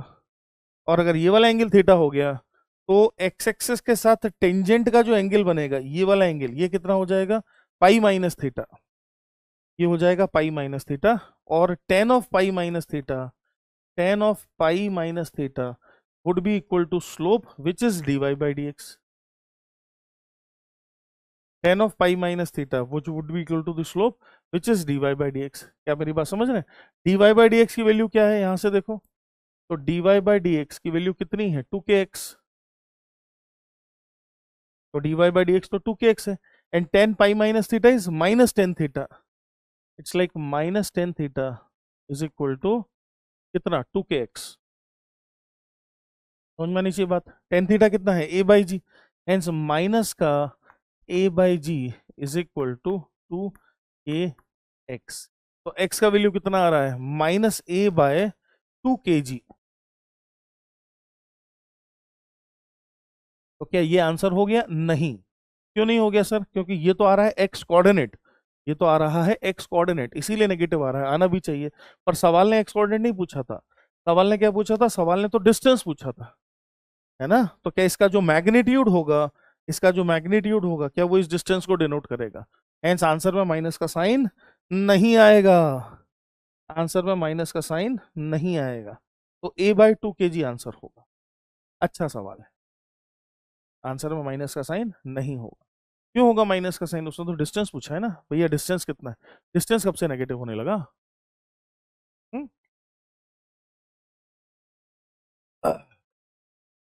अगला सवाल, wooden block of mass 5 kg rests on a soft horizontal floor. When an iron cylinder of mass 25 kg is placed on the top of the block, the floor yields and the block and the cylinder together go down with an acceleration of 0.1. Action reaction force on the system on the floor is equal to, तो क्या कह रहा है, एक wooden block है, ऐसे है ना, और जमीन है, फ्लोर है, मान लेते हैं वो ऐसे है, ये फ्लोर है, ये वुडन ब्लॉक है। ये wooden block of mass 5 kg rest on A soft horizontal floor when an iron cylinder of mass 25 kg। अब हमने क्या किया, हमने इस वुडन ब्लॉक के ऊपर मान लेते हैं एक iron cylinder, heavy iron cylinder इसके ऊपर रख दिया ऐसे 25 kg का, ठीक है, करेक्ट है। तो दिस इज 25 kg का आयरन सिलेंडर, और खुद ब्लॉक का मास 5 kg था, तो ब्लॉक का मास 5 kg है, ऐसा।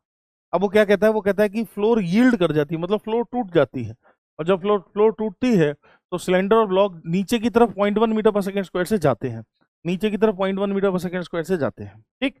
अच्छा जी, तो जिस मोमेंट पर फ्लोर टूट रही होगी उस समय का चित्र है ये। तो उस समय फ्लोर से एक नॉर्मल रिएक्शन आ रहा होगा ऊपर, ऐसे आ रहा होगा ना, एक नॉर्मल रिएक्शन जो पेयर में होगा, एक नॉर्मल रिएक्शन जो पेयर में होगा, वही पूछा है उसने, वही पूछा है। और इसके अलावा दूसरा फोर्स क्या होगा, दोनों का कंबाइंड ग्रेविटेशनल फोर्स, दोनों का कंबाइंड ग्रेविटेशनल फोर्स, दोनों का कंबाइंड ग्रेविटेशनल फोर्स जो डाउनवर्ड डायरेक्शन में ऐसे लगेगा, जिसकी वैल्यू कितनी होगी, जिसकी वैल्यू होगी 25 + 5 30 g, जिसकी वैल्यू कितनी होगी 30 g, that means 300 Newton's, 30 g। और इन दोनों फोर्सेस के चलते ये पूरा का पूरा system 0.1 metre per second square से डाउनवर्ड डायरेक्शन में जा रहा है। बोलो, क्या समझ रहे हो हमारी बात?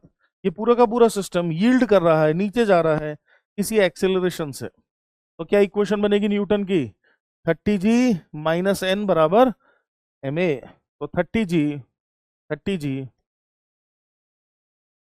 Minus of n is equal to total mass 30 kg into acceleration a, और a का वैल्यू कितना है 0.1 मीटर पर सेकेंड स्क्वायर, सही है, करेक्ट है, ऐसा है। तो नॉर्मल रिएक्शन n का वैल्यू कितना हो गया, देखो ये हो गया 300, और ये हो जाएगा 3, ये इधर आ गया 300 minus of 3 is the normal reaction, है ना, इज द नॉर्मल रिएक्शन। तो कितना आंसर आ गया 297, 297, 297। तो when an iron cylinder of mass 25 kg is placed on top of the block, the floor yields and the block and the cylinder together goes down with an acceleration of 0.1 meter per second square, ठीक है। Action force of the system on the floor is equal to, what is the action force of the system on the floor, मतलब वही normal reaction n की बात हो रही है, और पूछ रहा है कि नॉर्मल रिएक्शन n का वैल्यू कितना है, ठीक है जी, जो कि 297 आ रहा है। चलो भाई आगे बढ़ जाए। आंसर आ गया हमारा 297, आंसर आ गया 297। ठीक है, इसका आंसर कुछ बुक्स में 291 दिया हुआ है, वो जी को 9.8 लेकर 291 आ जाएगा, पर स्टिल कहीं मेंशन नहीं है सवाल में जी को 9.8 लेना, तो हम तो जी को 10 ही लेंगे दादा, है ना। और ये बहुत गलत बात है, इतने क्लोज क्लोज ऑप्शंस दे रखे हैं। इसके खिलाफ भारत सरकार से गुजारिश की जाएगी, तामपत्र निकाला जाएगा इसके खिलाफ। 3 blocks M1, M2, M3 have masses this are hanging from a smooth pulley using a rope this. The tension in the rope 1, कहाँ है rope 1? वो रही सबसे ऊपर। Tension in the rope 1 is T1 while they are moving upward with an acceleration of 2 meter per second square is। अच्छा जी, तो पूरा का पूरा सिस्टम ये पूरा का पूरा सिस्टम ऊपर की तरफ जा रहा है आई से with an acceleration of 2 metre per second square. यही हो रहा है ना भाई, यही हो रहा है। तो इस पूरे को एक सिस्टम मान लीजिए, तो T1 फोर्स इस पूरे सिस्टम जिसमें M1 plus M2 plus M3 है, तो मन में ऐसा सोचो, मन में क्या सोचो, मन में ऐसा सोचो कि एक कंबाइंड ब्लॉक है, ऐसा सोचो, ऐसा सोचो कि ये कंबाइंड सिस्टम है, और इस कंबाइंड सिस्टम का जो मास है वो है M1 plus M2 plus M3। ये है इस कंबाइंड सिस्टम का मास, जो कि कितना हो जाएगा, M1 plus M2 plus M3 कितना है भाई साहब, 6 4 10 और 10 20 केजी, 20 केजी। सही है। और अब इस 20 केजी के सिस्टम पर जो फोर्सेस हैं वो, एक तो ये लग रहा है टेंशन T1 ऊपर की तरफ, है ना, एक तो ये लग रहा है टेंशन T1 ऊपर की तरफ, और दूसरा इस 20 केजी का जो ग्रेविटेशनल फोर्स है, ग्रेविटेशनल फोर्स डाउनवर्ड डायरेक्शन में लग रहा होगा 20 जी।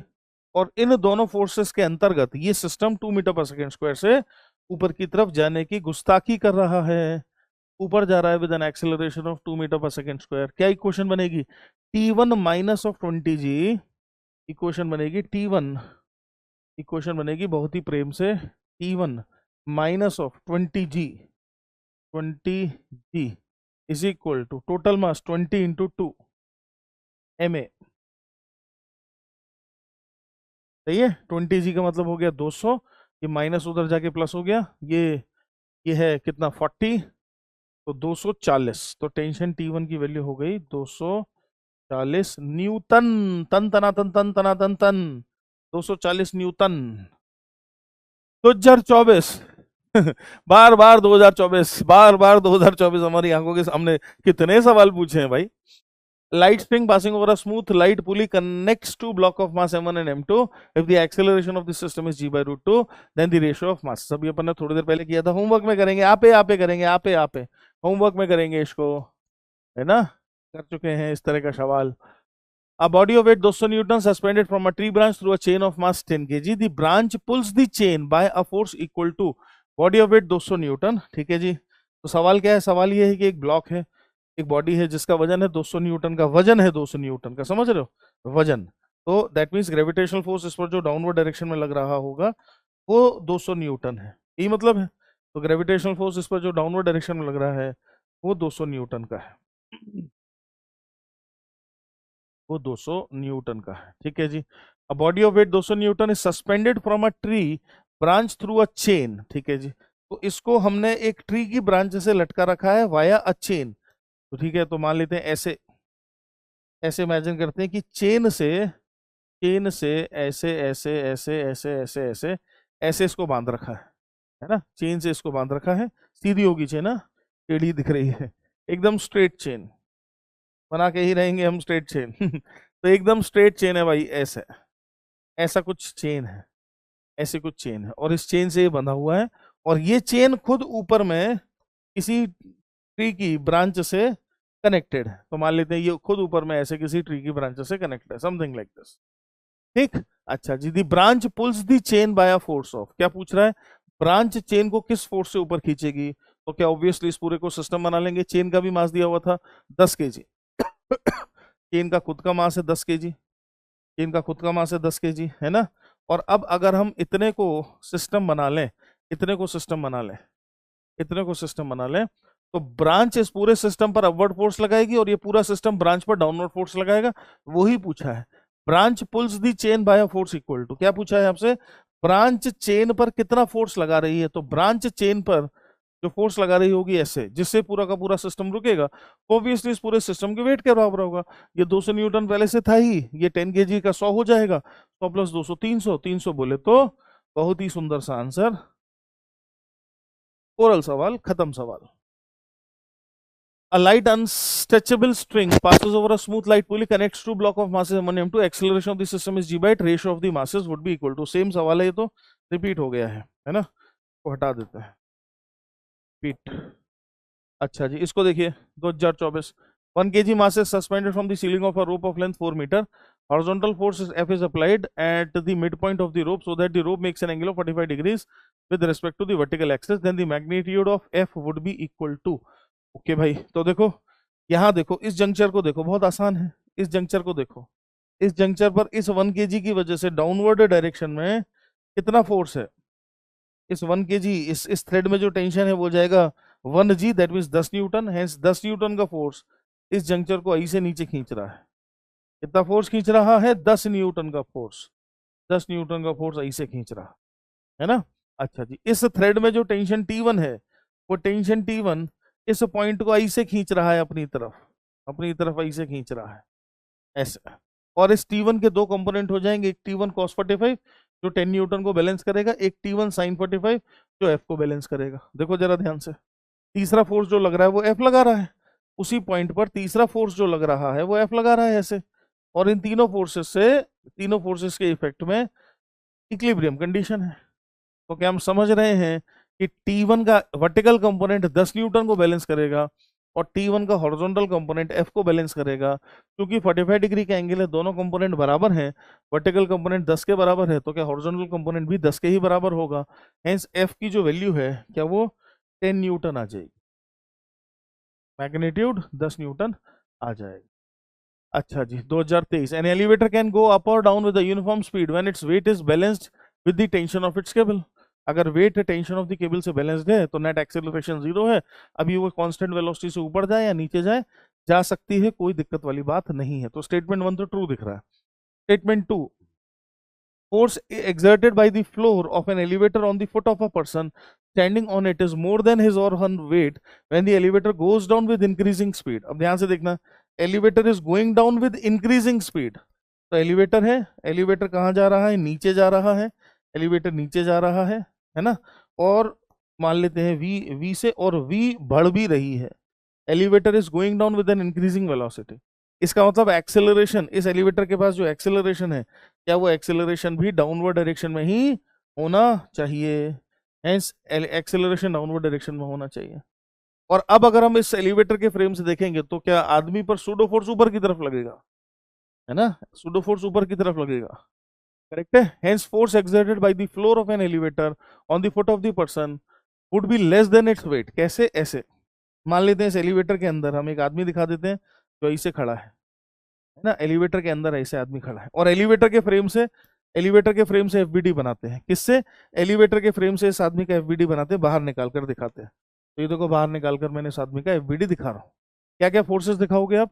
क्योंकि एलिवेटर के फ्रेम से बना रहे हो, ग्राउंड फ्रेम से नहीं, एलिवेटर के फ्रेम से, एलिवेटर फ्रेम से एफबीडी बनाया जा रहा है। तो क्या सूडो फोर्स किधर? ऊपर की तरफ लगता हुआ। क्या सूडो फोर्स ऊपर की तरफ लगता हुआ दिखाना पड़ेगा? बिल्कुल दिखाना पड़ेगा, ये दिखाना पड़ेगा सूडो फोर्स ऊपर की तरफ लगता हुआ। अच्छा जी, फिर क्या एक नॉर्मल रिएक्शन जो यहाँ से आता होगा, एलिवेटर के बेस से आता होगा, बिल्कुल दिखाना पड़ेगा। और इनके अलावा क्या ग्रेविटेशनल फोर्स जो नीचे की तरफ लगता होगा, बिल्कुल दिखाना पड़ेगा। सही है, करेक्ट है। तो देखो ये है ग्रेविटेशनल फोर्स, मान लेते हैं mg, ये है सूडो फोर्स, मान लेते हैं ma, और ये है नॉर्मल रिएक्शन। और इन सब की वजह से लिफ्ट के फ्रेम से, एलिवेटर के फ्रेम से वो आदमी रेस्ट पर है। हेंस क्या इक्वेशन बनेगी? इक्वेशन बनेगी ma प्लस n बराबर mg। देखो क्या इक्वेशन बनेगी, इक्वेशन इसकी क्या इक्वेशन बन रही है? ma प्लस n बराबर mg। हेंस नॉर्मल रिएक्शन की वैल्यू mg माइनस ma हुई, तो नॉर्मल रिएक्शन mg से ज्यादा नहीं हुआ है, नॉर्मल रिएक्शन mg से कम हुआ है, ज्यादा नहीं हुआ है, mg से कम हुआ है। वो क्या कह रहा था?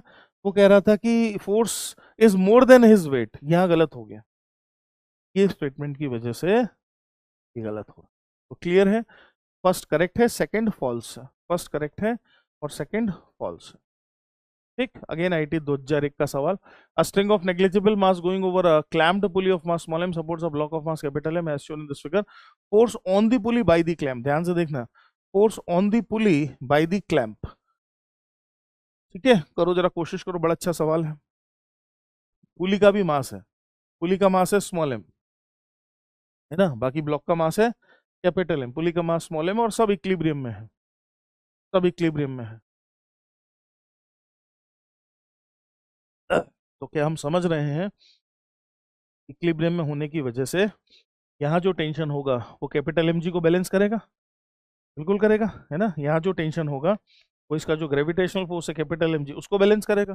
फिर यही टेंशन पुली पर भी लगेगा, यही टेंशन पुली पर लगेगा, इस हिस्से को ऐसे खींचेगा, इस हिस्से को ऐसे खींचेगा। क्या मेरी बात समझ रहे हैं? वही टेंशन टी पुली पर लगेगा, ऐसे ऐसे। अच्छा, पुली का खुद का मास स्मॉल एम है, तो पुली का खुद का ग्रेविटेशनल फोर्स उसके सेंटर ऑफ मास से डाउनवर्ड डायरेक्शन में इसे लगेगा, और इन तीन लोगों का रिजल्टेंट पुली पर नेट फोर्स लगाएगा, और उस नेट फोर्स को कौन कैंसिल करेगा? क्लैंप से आने वाला रिएक्शन, जो सवाल ने तुमसे चाहे। हेंस क्लैंप से जो रिएक्शन आएगा, मान लेते इस दिशा में आता है ऐसे, क्लैंप से जो रिएक्शन आ रहा है, मान लेते हैं उस रिएक्शन को बोलते हैं अपन आर। तो क्लैंप से जो रिएक्शन आ रहा है आर, क्या वो रिएक्शन इन दोनों टेंशन और स्मॉल एम जी के ग्रेविटेशनल फोर्स के रिजल्टेंट को कैंसिल करेगा? है ना, क्या मेरी बात समझ में आ रही है? और ये जो टेंशन है ये कैपिटल एम जी से बैलेंस हो ही रही थी, हेंस कैपिटल एम जी इसका वैल्यू है। क्या मेरी बात समझ रहे हैं? करेक्ट है। हेंस देखिए, ये जो आर है इसका मैं सीधा सीधा वैल्यू लिख रहा हूं कि R is equal to under root of इसका स्क्वायर प्लस इसका square. Capital T m g है, तो एम जी का होल स्क्वायर प्लस ये टी और ये small m g, that means capital m ji plus small m g का square, ऐसा है ना, ऐसा है। तो कौन सा आंसर हो गया? जी को बाहर ले लो, डी आंसर आ गया, को बाहर ले लो, डी आंसर आ गया भाई। 2023, 10 balls each of mass m moving with a velocity with speed v simultaneously strike a wall normally and are reflected back with the same speed, reflected back with the same speed। एक ball दीवार पर टकराती है और उसी speed से reflect हो जाती है। मोमेंटम में चेंज कितने का आया? एक बॉल दीवार से टकराती है और उसी स्पीड से वॉल से रिफ्लेक्ट हो जाती है, उसी स्पीड से वॉल से रिफ्लेक्ट हो जाती है। देखना जरा इस चित्र को, तो शायद समझ में आ जाए बात, है ना, शायद समझ में आ जाए कि कोलिजन से पहले बॉल का मोमेंटम इस डायरेक्शन में था और कोलिजन के बाद बॉल का मोमेंटम इस डायरेक्शन में, है ना। अगर बॉल की मान लेते हैं स्पीड u है और मास m है, तो इस वॉल से टकराने से पहले बॉल के पास mu मोमेंटम राइटवर्ड था और कोलिजन के बाद mu मोमेंटम लेफ्टवर्ड है। Hence what is the change in momentum in one collision? Change in momentum in one collision is 2mu। Change in momentum in one collision is 2mu। समझ में आती है बात? बिल्कुल समझ में आती है, बिल्कुल समझ में। तो एक बॉल जब वॉल पर टकराती है तो 2mu का मोमेंटम चेंज होता है। सवाल कह रहा है 100 बॉल स्ट्राइक का wall normally and reflected back with the same speed in time T में 100 बॉल टकरा जाती हैं। तो बताइए force exerted by the balls on the wall, तो force exerted would be equal to 100 ball टकराने में कितना मोमेंटम चेंज होगा? 100 इंटू 2mu, और टाइम कितना लगेगा? टाइम कितना लगेगा? टी। ये आंसर है ना।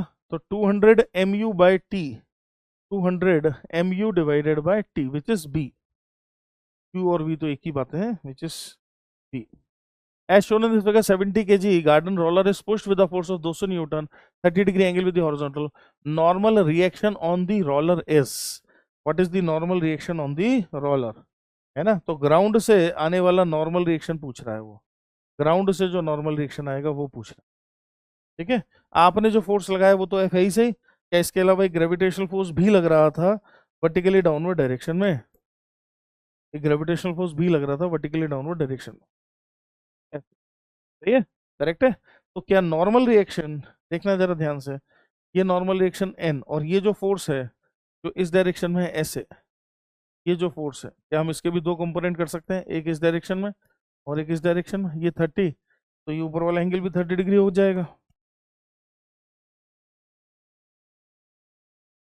है ना। हेंस एफ साइन 30, ध्यान से देखना, एफ साइन 30 डिग्री मतलब कि ये वाला कंपोनेंट प्लस एम जी मास कितना था 70 kg, प्लस एम जी मतलब 70 g इज इक्वल टू, ठीक है, एफ है 200 और साइन 30 डिग्री है 1/2 प्लस 700 मतलब कि 800 न्यूटन। आंसर हो गया सी, 800 न्यूटन। समझ गए, बहुत तेजी से। अब आ जाते हैं फ्रिक्शन के ऊपर, सवाल आएंगे अब। What is the maximum value of the force capital F such that the block shown in the arrangement does not move.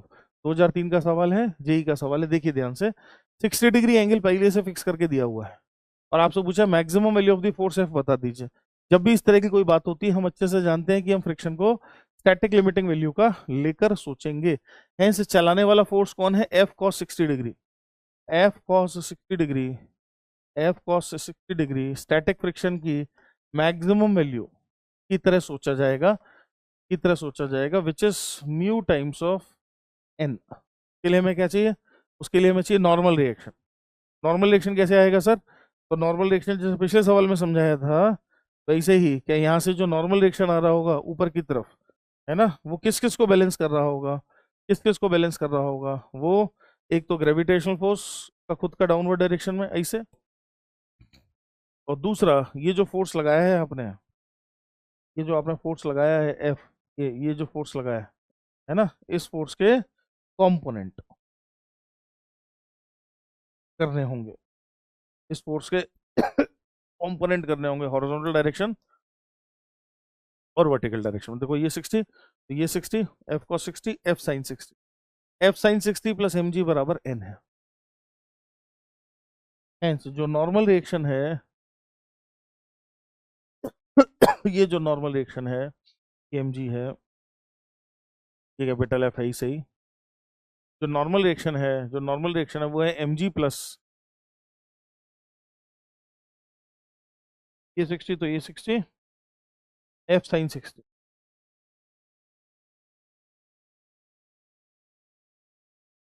हम्म, ठीक है।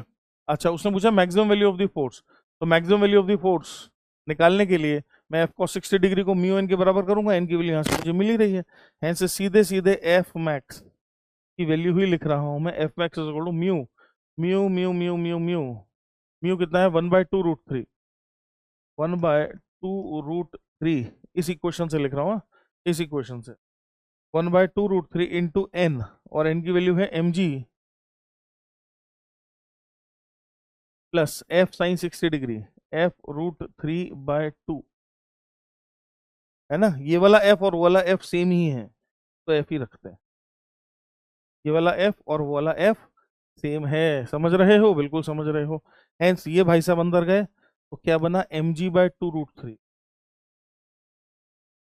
और ये भाई साहब यहाँ अंदर गए तो 2 × 2 4, और √3 से √3 कट गया तो प्लस का f/4 इधर आ जाएगा, 1 - 1/4 is 3/4, hence 3/4 f is equal to mg/2 √3। ठीक, 2 से 2 काटा, ये 2 उधर गया, 2mg/2mg/3 √3, this is equal to 2mg/3 √3।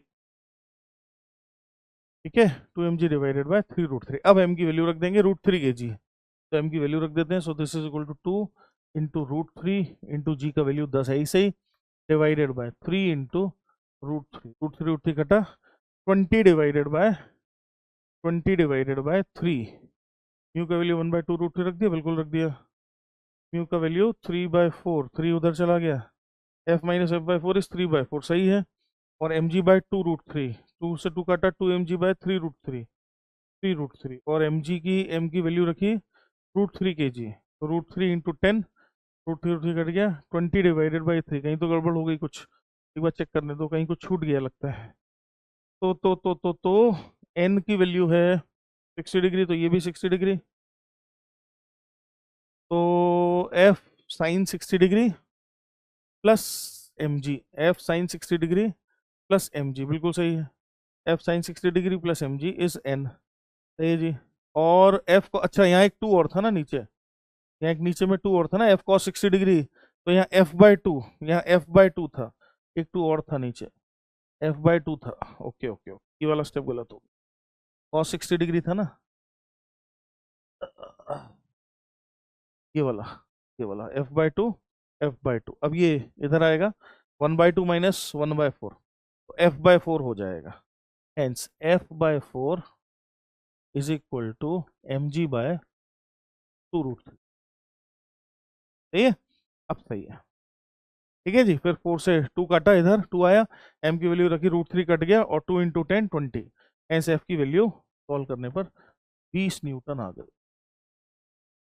बिल्कुल सही, बिल्कुल सही। एफ की वैल्यू सॉल्व करने पर चोखे तरीके से 20 न्यूटन आती हुई दिखाई दे रही है। अगला सवाल 33, फिर एडवांस का सवाल, 2018 का सवाल। आइए जरा देखें, तसल्ली से देखें क्या चाहता है। देखो, पढ़ो, पॉज कर लो।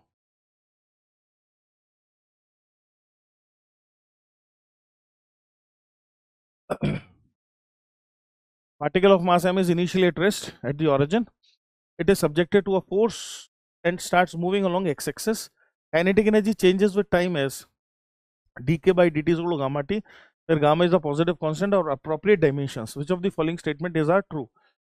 तो काइनेटिक एनर्जी k जो कि हाफ एम वी स्क्वायर होती है, सही है, और काइनेटिक एनर्जी को टाइम में डिफरेंशिएट किया है इसने, तो dk by dt, dk by dt will be equal to half m, और v square is like 2v into dv by dt is acceleration a।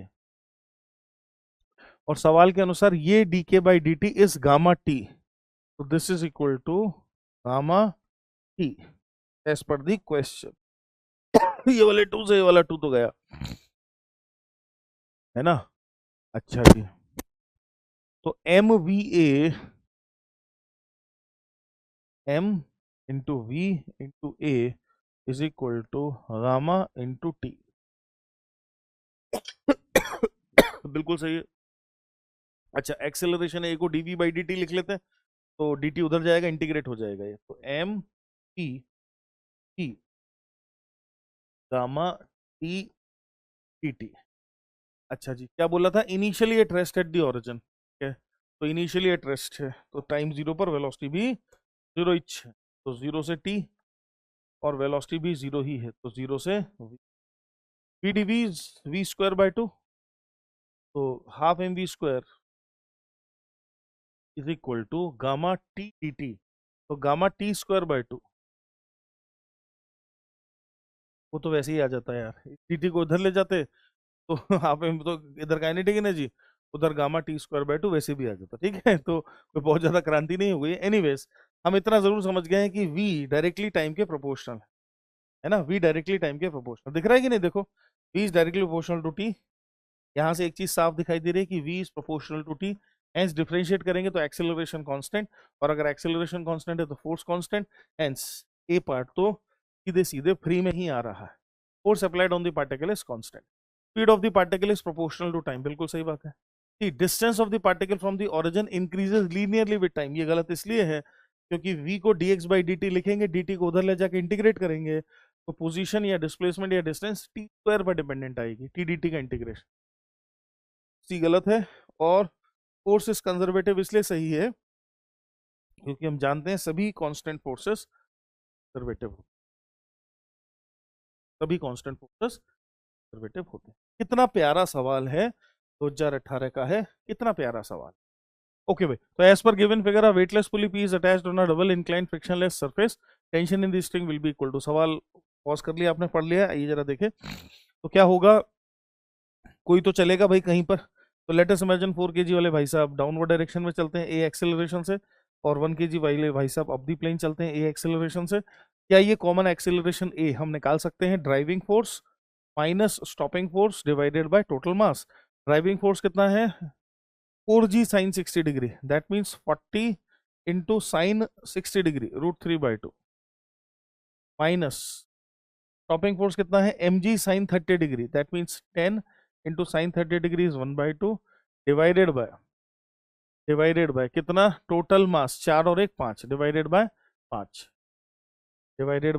ठीक है। तो इसको सिंप्लीफाई करें थोड़ा सा, तो ये कटा 2 5 जा 10 और ये भी कटा 25 और 4 और ये कटा, हेंस एक्सेलरेशन की वैल्यू आ गई 4√3 - 1। ये आ गया एक्सेलरेशन 4√3 - 1। और हमसे सवाल ने क्या पूछा, टेंशन पूछा है, ठीक। हेंस टेंशन टी, इस थ्रेड में जो टेंशन टी होगा, इस थ्रेड में जो टेंशन टी होगा, अगर हम उसके लिए इक्वेशन लिखें तो क्या इक्वेशन होगी, tension T minus of mg sine theta, that means 10 into 1/2 is equal to ma, that means 1 into ये एक्सेलरेशन 4√3 - 1। सही है, करेक्ट है, ऐसा है। 5, ये -5 उधर जाके +5 हो जाएगा, तो tension t is equal two plus का 5 प्लस 4√3 - 1 विच इज 4√3 प्लस का 4 कॉमन, हेंस टेंशन t की value 4 common √3 plus, tension t की वैल्यू 4 कॉमन √+1। अगला सवाल IT 2006 और कटिंग पर बेस्ड है। हम अच्छे से समझते हैं कि स्प्रिंग और स्ट्रिंग दोनों की कटिंग हो सकती है, और अगर आप कट करते हैं तो जिस भी चीज को कट करते हैं उसमें टेंशन इमीडिएटली जीरो हो जाती है, जिस भी चीज को कट करते हैं उसमें टेंशन इमीडिएटली जीरो हो जाती है। अब सिस्टम के अंदर और बाकी स्प्रिंग और स्प्रिंग्स अगर हैं तो हम अच्छे से जानते हैं कि स्प्रिंग्स जो सिस्टम के अंदर होंगी, है ना, उनमें इंस्टेंटेनियस चेंजेस नहीं आएंगे टेंशन वैल्यूज में या फोर्स वैल्यूज में, और जो स्ट्रिंग्स होंगी उनमें आ सकते हैं। कारण केवल इतना सा है कि स्ट्रिंग में जो फोर्सेज हैं वो माइक्रोस्कोपिक लेवल से पैदा होते हैं, हेंस अचानक बदल सकते हैं, जबकि स्प्रिंग में जो फोर्सेज हैं वो मैक्रोस्कोपिक लेवल से पैदा होते हैं, उनको बदलने में समय लगता है, अचानक नहीं बदल सकते। तो system shown the figure is in equilibrium and at rest the spring and string are massless, now the string is cut. तो कट करने से पहले की कहानी को जब हम समझेंगे तो हमें समझ में आएगा कि इस थ्रेड में टेंशन कितनी रही होगी, mg, इस थ्रेड में टेंशन रही होगी mg, ताकि वो इस ग्रेविटेशनल फोर्स mg को बैलेंस कर सके, और यही mg यहाँ नीचे भी लगेगा ऐसे ही स्मॉल mg, और इस 2mg का अपना ग्रेविटेशनल फोर्स नीचे की तरफ लगता होगा, ये मिलकर हो गया 3mg, हेंस यहाँ 3mg का टेंशन रहा होगा। अब ध्यान से सुनना, जैसे अपन इसको काट देते हैं तो ये वाला ब्लॉक तो फ्री हो गया, ये तो जी से नीचे गिरेगा, ये तो जी से नीचे गिरेगा। अगर इनके मान लेते हैं नाम दे दें ए और बी, तो acceleration of A, acceleration of A तो फ्री फॉल करेगा जी से डाउनवर्ड डायरेक्शन। बी के बारे में क्या ख्याल है, बी के बारे में क्या ख्याल है, इस स्ट्रिंग को काटते ही स्ट्रिंग में टेंशन जीरो हो गई, पर स्प्रिंग में जो फोर्स था वो इंस्टेंटेनियसली नहीं बदलेगा। हेंस अब अगर तुम इस 2m को देखो तो इस 2m पर 3mg का ऊपर की तरफ फोर्स लग रहा है और इसका ग्रेविटेशनल फोर्स 2mg नीचे की तरफ लग रहा है, बस देखना जरा ध्यान से। अगर आप इसका फ्री बॉडी डायग्राम बनाए, अगर हम 2m का फ्री बॉडी डायग्राम बनाए, इसका 2m का फ्री बॉडी डायग्राम बनाए, तो इस 2m पर ऊपर जो स्प्रिंग है वो फोर्स लगा रही है कितना, 3mg, ऐसे, है ना, और इस 2m का ग्रेविटेशनल फोर्स नीचे लग रहा है कितना, 2m, तो नेट फोर्स कितना हो गया, mg ऊपर की तरफ, नेट फोर्स हो गया mg अपवर्ड, और मास है 2m, हेंस एक्सेलरेशन कितना, g/2 अपवर्ड, बाय 2 की अपवर्ड डायरेक्शन। तो आंसर आ गया ऊपर वाले ब्लॉक का g/2, 2m और m का, तो 2m का g/2 अपवर्ड और उसका g डाउनवर्ड, ये आंसर आ गया, है ना, ऐसा है भाई। चलो जी आगे देखो, a block of mass m is placed inside a box descends vertically, descends vertically मतलब नीचे आ रहा है, descend मतलब नीचे आना, with acceleration a। तो एक बॉक्स है मतलब एक लिफ्ट जैसा हो गया कोई, और ये descend माने नीचे आना, ये नीचे आ रहा है विद एन एक्सेलरेशन a, इसका एक्सेलरेशन a है, और इसके अंदर एक ब्लॉक रखा है, इनसाइड अ बॉक्स है ना, तो इसके अंदर एक ब्लॉक रखा है, इसके अंदर एक ब्लॉक रखा है, ऐसा कुछ ये कहानी है। A block of mass capital M, और इसका मास है capital M. A block of mass capital M is placed inside a box, descends vertically with an acceleration A, block exerts a force equal to 1/4 of its weight on the floor of the box।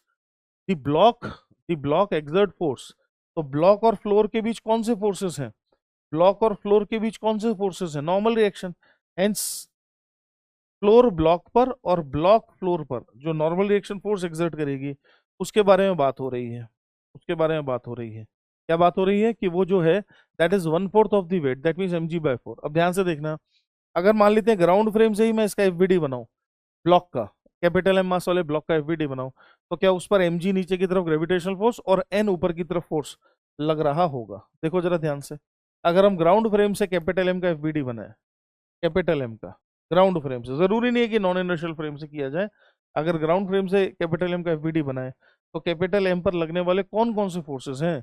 तो capital M पर एक तो capital m जी लग रहा है downward direction में, capital m G, और दूसरा नॉर्मल रिएक्शन लग रहा है अपवर्ड डायरेक्शन में, दूसरा नॉर्मल रिएक्शन लग रहा है यहाँ से अपवर्ड डायरेक्शन में ऐसे एन, है ना, दूसरा फोर्स जो इस पर लग रहा है वो है एन, ऐसा। और इन दोनों फोर्सेस की वजह से ये ए एक्सेलरेशन से डाउनवर्ड आ रहा है, तो इक्वेशन क्या बनेगी? M G minus N, M G minus of N equal to M. ठीक, एक्सेलरेशन का वैल्यू पूछा है, और एन ये जो नॉर्मल रिएक्शन है that is equal to 1/4 of its weight, तो क्या this normal reaction is equal to 1/4 of the weights, मतलब mg/4। यहाँ रखूँ मैं mg/4, 1 minus of 1/4 3/4, 3/4 mg is equal to M A, 3g/4। Answer आ गया, 3g/4 का answer आ गया। ठीक, फिर देखो अब आईटी का सवाल 2007 का सवाल। A cloth covers a table, some dishes are kept on it, the cloth can be pulled out without dislodging the dishes from the table. बिल्कुल सही बात है, एक सिंपल सिचुएशन है, टेबल है उस पर कुछ कुछ सामान रखा है, कपड़ा खटाक से खींच लिया कपड़े को, तो जो सामान जहां है वहीं का वहीं रह जाएगा, साथ में नहीं जाएगा। क्यों नहीं जाएगा साथ में? क्यों नहीं जाएगा साथ में? बहुत सारे तरीकों से समझाया जा सकता है। ऐसा भी कह सकते हैं कि ऑल ऑफ अ सडन खींचा तो उतना फोर्स जनरेट नहीं हो पाया between the cloth and the, जो उसके ऊपर जो सामान रखा था, कि उसको साथ में खींच के ले जा सके। ऐसा भी कह सकते हैं कि अपनी इनर्शिया की वजह से रह गया। ठीक है जी, इस तरह की बातें कर सकते हैं। तो स्टेटमेंट 1 करेक्ट है। स्टेटमेंट 2 कहता है for every action there is an equal and opposite reaction. Statement 2 independently तो सही है, पर स्टेटमेंट 2 इस ऑब्जर्वेशन को कोई बहुत अच्छे से एक्सप्लेन नहीं कर पा रहा है, क्योंकि या तो वो इनर्शिया की बात करे या वो इस तरह की कोई बात करे, एक्शन रिएक्शन पेयर होने से या ना होने से हम ये जो स्टेटमेंट ए है इसको ना तो समझ सकते हैं ना ही इसके बारे में कुछ कह सकते हैं। तो दोनों स्टेटमेंट इंडिपेंडेंटली तो करेक्ट हैं, पर एक्सप्लेन नहीं कर पा रहा है, एक्सप्लेन नहीं कर पा रहा है। ठीक, 2007 का सवाल अगेन आईटी का। Two particle of mass m each are tied to at the ends of a string of length 2a. The whole system is kept on a frictionless horizontal surface with the string held tight so that each mass m is at a distance a from the center p. Now the midpoint of the string is pulled vertically upward. Imagine करो क्या हो रहा है। तो ऐसे table पर रखे, तो एक धागे से दो को बांध दिया, धागे के सेंटर को ऊपर की तरफ खींचा जा रहा है, धागे के सेंटर को ऊपर की तरफ खींचा जा रहा है। इन दोनों का क्या होगा? एक दूसरे की तरफ चलेंगे। धागे के सेंटर को ऊपर खींचोगे तो दोनों का क्या होगा? एक दूसरे की तरफ चलेंगे और प्रोबेबली टकरा भी सकते हैं after some time. Now the midpoint of the string is pulled vertically upward with a small but constant force F. As a result, the particle move towards each other on the surface. The magnitude of acceleration when the separation between them become 2x. ठीक, तो आपको बता देना है कि what would be the magnitude of acceleration when the separation between them becomes 2x. तो अगर हम इसको सिचुएशन वाइज देखें तो कुछ ऐसी सिचुएशन है,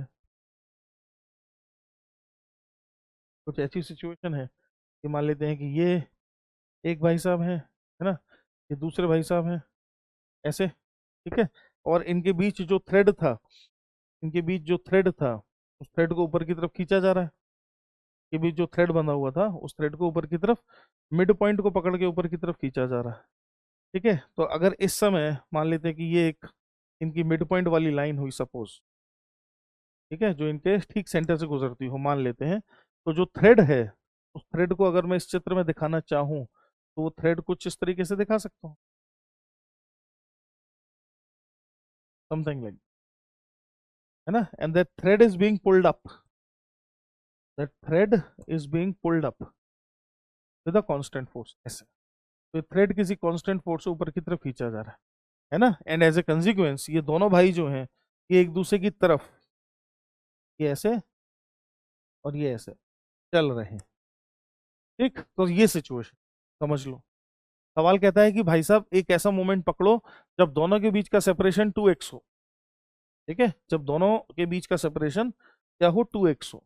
इस समय मान लेते हैं दोनों के बीच का सेपरेशन 2x, तो ये x हो जाएगा यहाँ से यहाँ तक x, ये भी x हो जाएगा। अच्छा, थ्रेड ए लेंथ का था, तो क्या थ्रेड का लेंथ a और a ऐसा कुछ हो जाएगा? बिल्कुल हो जाएगा, बिल्कुल हो जाएगा। मान लेते हैं कि ये एंगल किसी मोमेंट पर थीटा बनता है, मान लेते हैं। तो हमारे इस बॉल को चला कौन रहा है, हमारे इस बॉल को मूव कौन करा रहा है? टेंशन, टेंशन जो कि ऐसा लग रहा होगा, और एक्शन रिएक्शन से या कह लीजिए सिमेट्रिसिटी से सेम टेंशन ऐसा लग रहा होगा। हेंस किसी मोमेंट पर अगर टेंशन की इंस्टेंटेनियस वैल्यू है टी, टी, तो क्या टी का जो हॉरिजॉन्टल कंपोनेंट है वो इसको चला रहा है, टी का जो हॉरिजॉन्टल कंपोनेंट है वो इसको चला रहा है। समझ में आती है बात? करेक्ट है, करेक्ट है, बिल्कुल करेक्ट है, बिल्कुल करेक्ट है। यहाँ भी अगर मैं लाइन खींच दूं ऐसे, तो क्या समझ रहे हो कि ये वाला एंगल भी थीटा बन जाएगा। Hence T sine theta is the force which is providing acceleration, है ना। Magnitude of the acceleration when the separation between them becomes 2x, तो वो एक्सेलरेशन ही हमें निकालना है, इसका एक्सेलरेशन निकालना है। तो अगर इसका एक्सेलरेशन a है ना, तो क्या अपन समझ रहे हैं कि acceleration a is basically T sine theta, T sign theta divided bye इसका मास। तो एक्सेलरेशन निकालना है, that is T sign theta divided bye, क्या तक समझ में आना चाहिए। टेंशन टी हमें पता नहीं है, ठीक। अच्छा, तो अगर आप इस जंक्चर पर देखो, इस जगह पर देखो, इस जगह पर देखो, तो यहाँ यही टेंशन टी ऐसे ऐसे लगेगा और 2t cos थीटा एफ के बराबर होगा।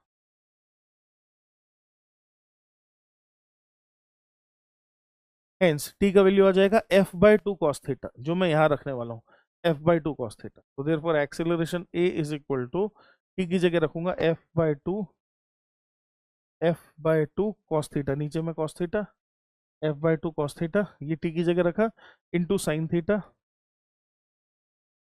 डिवाइडेड बाय m, है ना। हेंस f/2m टेन थीटा, और टेन थीटा की वैल्यू यहां से देखें तो perpendicular x divided by base which is under root of a² minus x², देख रहे हो ये कितना, under root of a² minus x²।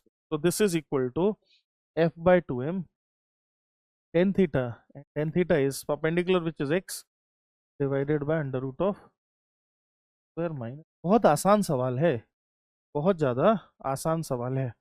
f/2m x B answer आ गया। 2-3 लाइन का सवाल है बस, ज्यादा कुछ नहीं है, ज्यादा कुछ नहीं है, बहुत इजी सवाल है ना। तो बिल्कुल घबराने का, परेशान होने का कुछ भी नहीं है, it's very very easy, dam easy जिसको हम, है ना, इट्स अ डैम इजी सवाल, डैम इजी क्वेश्चन।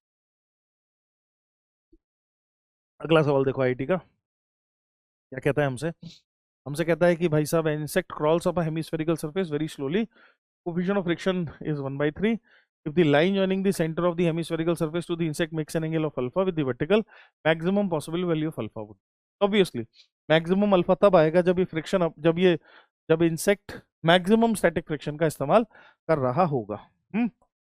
और उस समय बहुत ध्यान से सुनोगे तो समझ में आएगा, उस समय ये जो भी नीचे की तरफ ग्रेविटेशनल फोर्स का कंपोनेंट होगा ऐसे, है ना, ये फ्रिक्शन की लिमिटिंग वैल्यू से कैंसिल आउट हो रहा होगा, ये फ्रिक्शन की लिमिटिंग वैल्यू से कैंसिल आउट हो रहा होगा।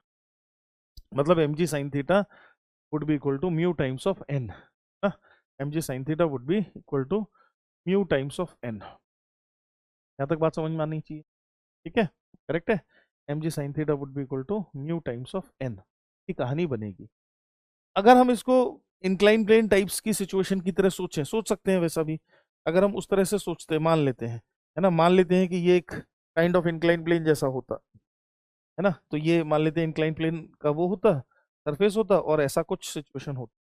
यहाँ भी एक हॉरिजॉन्टल लाइन खींच सकते हैं ऐसे। तो देखो ये 90 alpha, 90 minus alpha, alpha alpha, तो क्या ये वाला एंगल भी अल्फा ही बन जाता, ये वाला एंगल भी अल्फा ही बन जाता। दैट मीन्स अल्फा एंगल के इंक्लाइन प्लेन की तरह सोचें अगर हम, अल्फा एंगल के इंक्लाइन प्लेन की तरह सोचें अगर हम, है ना, तो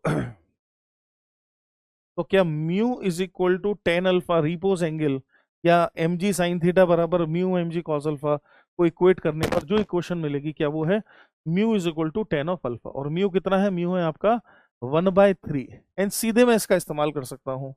तो 1/3 is equal to tan alpha which is 1/cot alpha.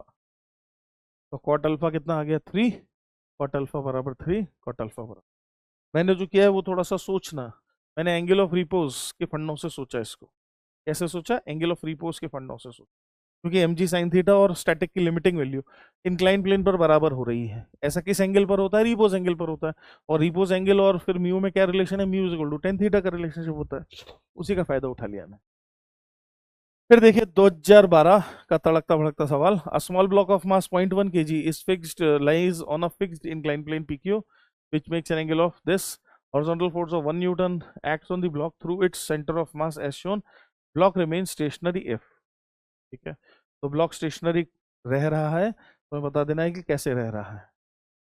ठीक है, fixed incline plane making theta with the horizontal, horizontal 1 newton. तो अच्छा जी, तो देखिए तो क्या इस 1 न्यूटन का एक कंपोनेंट अप दी प्लेन आएगा? देखना जरा ध्यान से। तो क्या 1 न्यूटन का एक कंपोनेंट अप दी प्लेन आएगा ऐसे? बिल्कुल आएगा।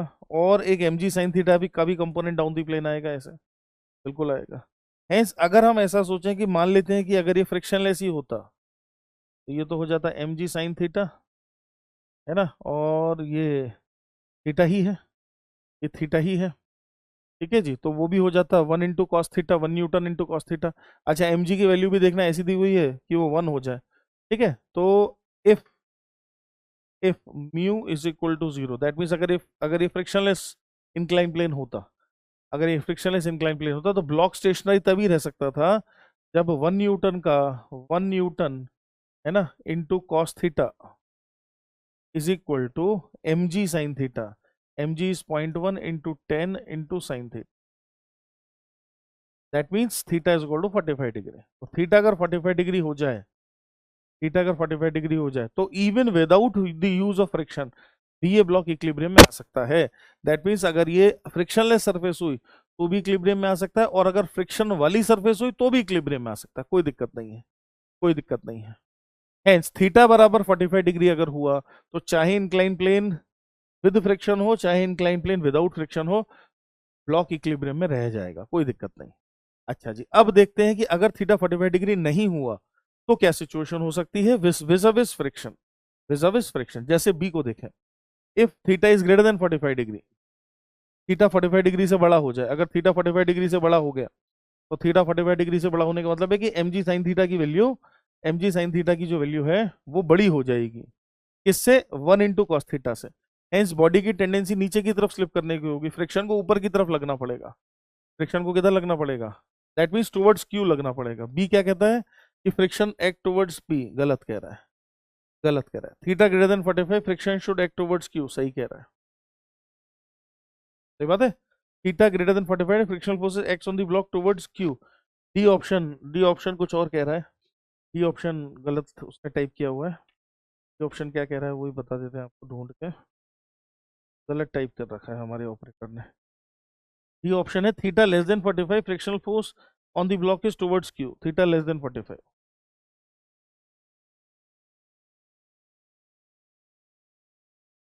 ये है डी ऑप्शन। ऑब्वियसली हमारे राइट ऑप्शन आ गए ए और सी, डी भी गलत है, डी गलत है। राइट ऑप्शन आ गए ए एंड सी, है ना, राइट ऑप्शन आ गए ए एंड सी। ठीक, चलिए जी। 2016 क्या है? Wooden stick of mass this rest on an inclined manner on a smooth vertical wall of height h such that the small portion of the stick extends beyond the wall. Reaction forces of the wall on the stick is perpendicular to the stick. The stick makes an angle of 30 degree with the wall and the bottom of the stick is on a rough floor. Reaction of the wall on the stick is equal in magnitude to the reaction of the floor on the stick.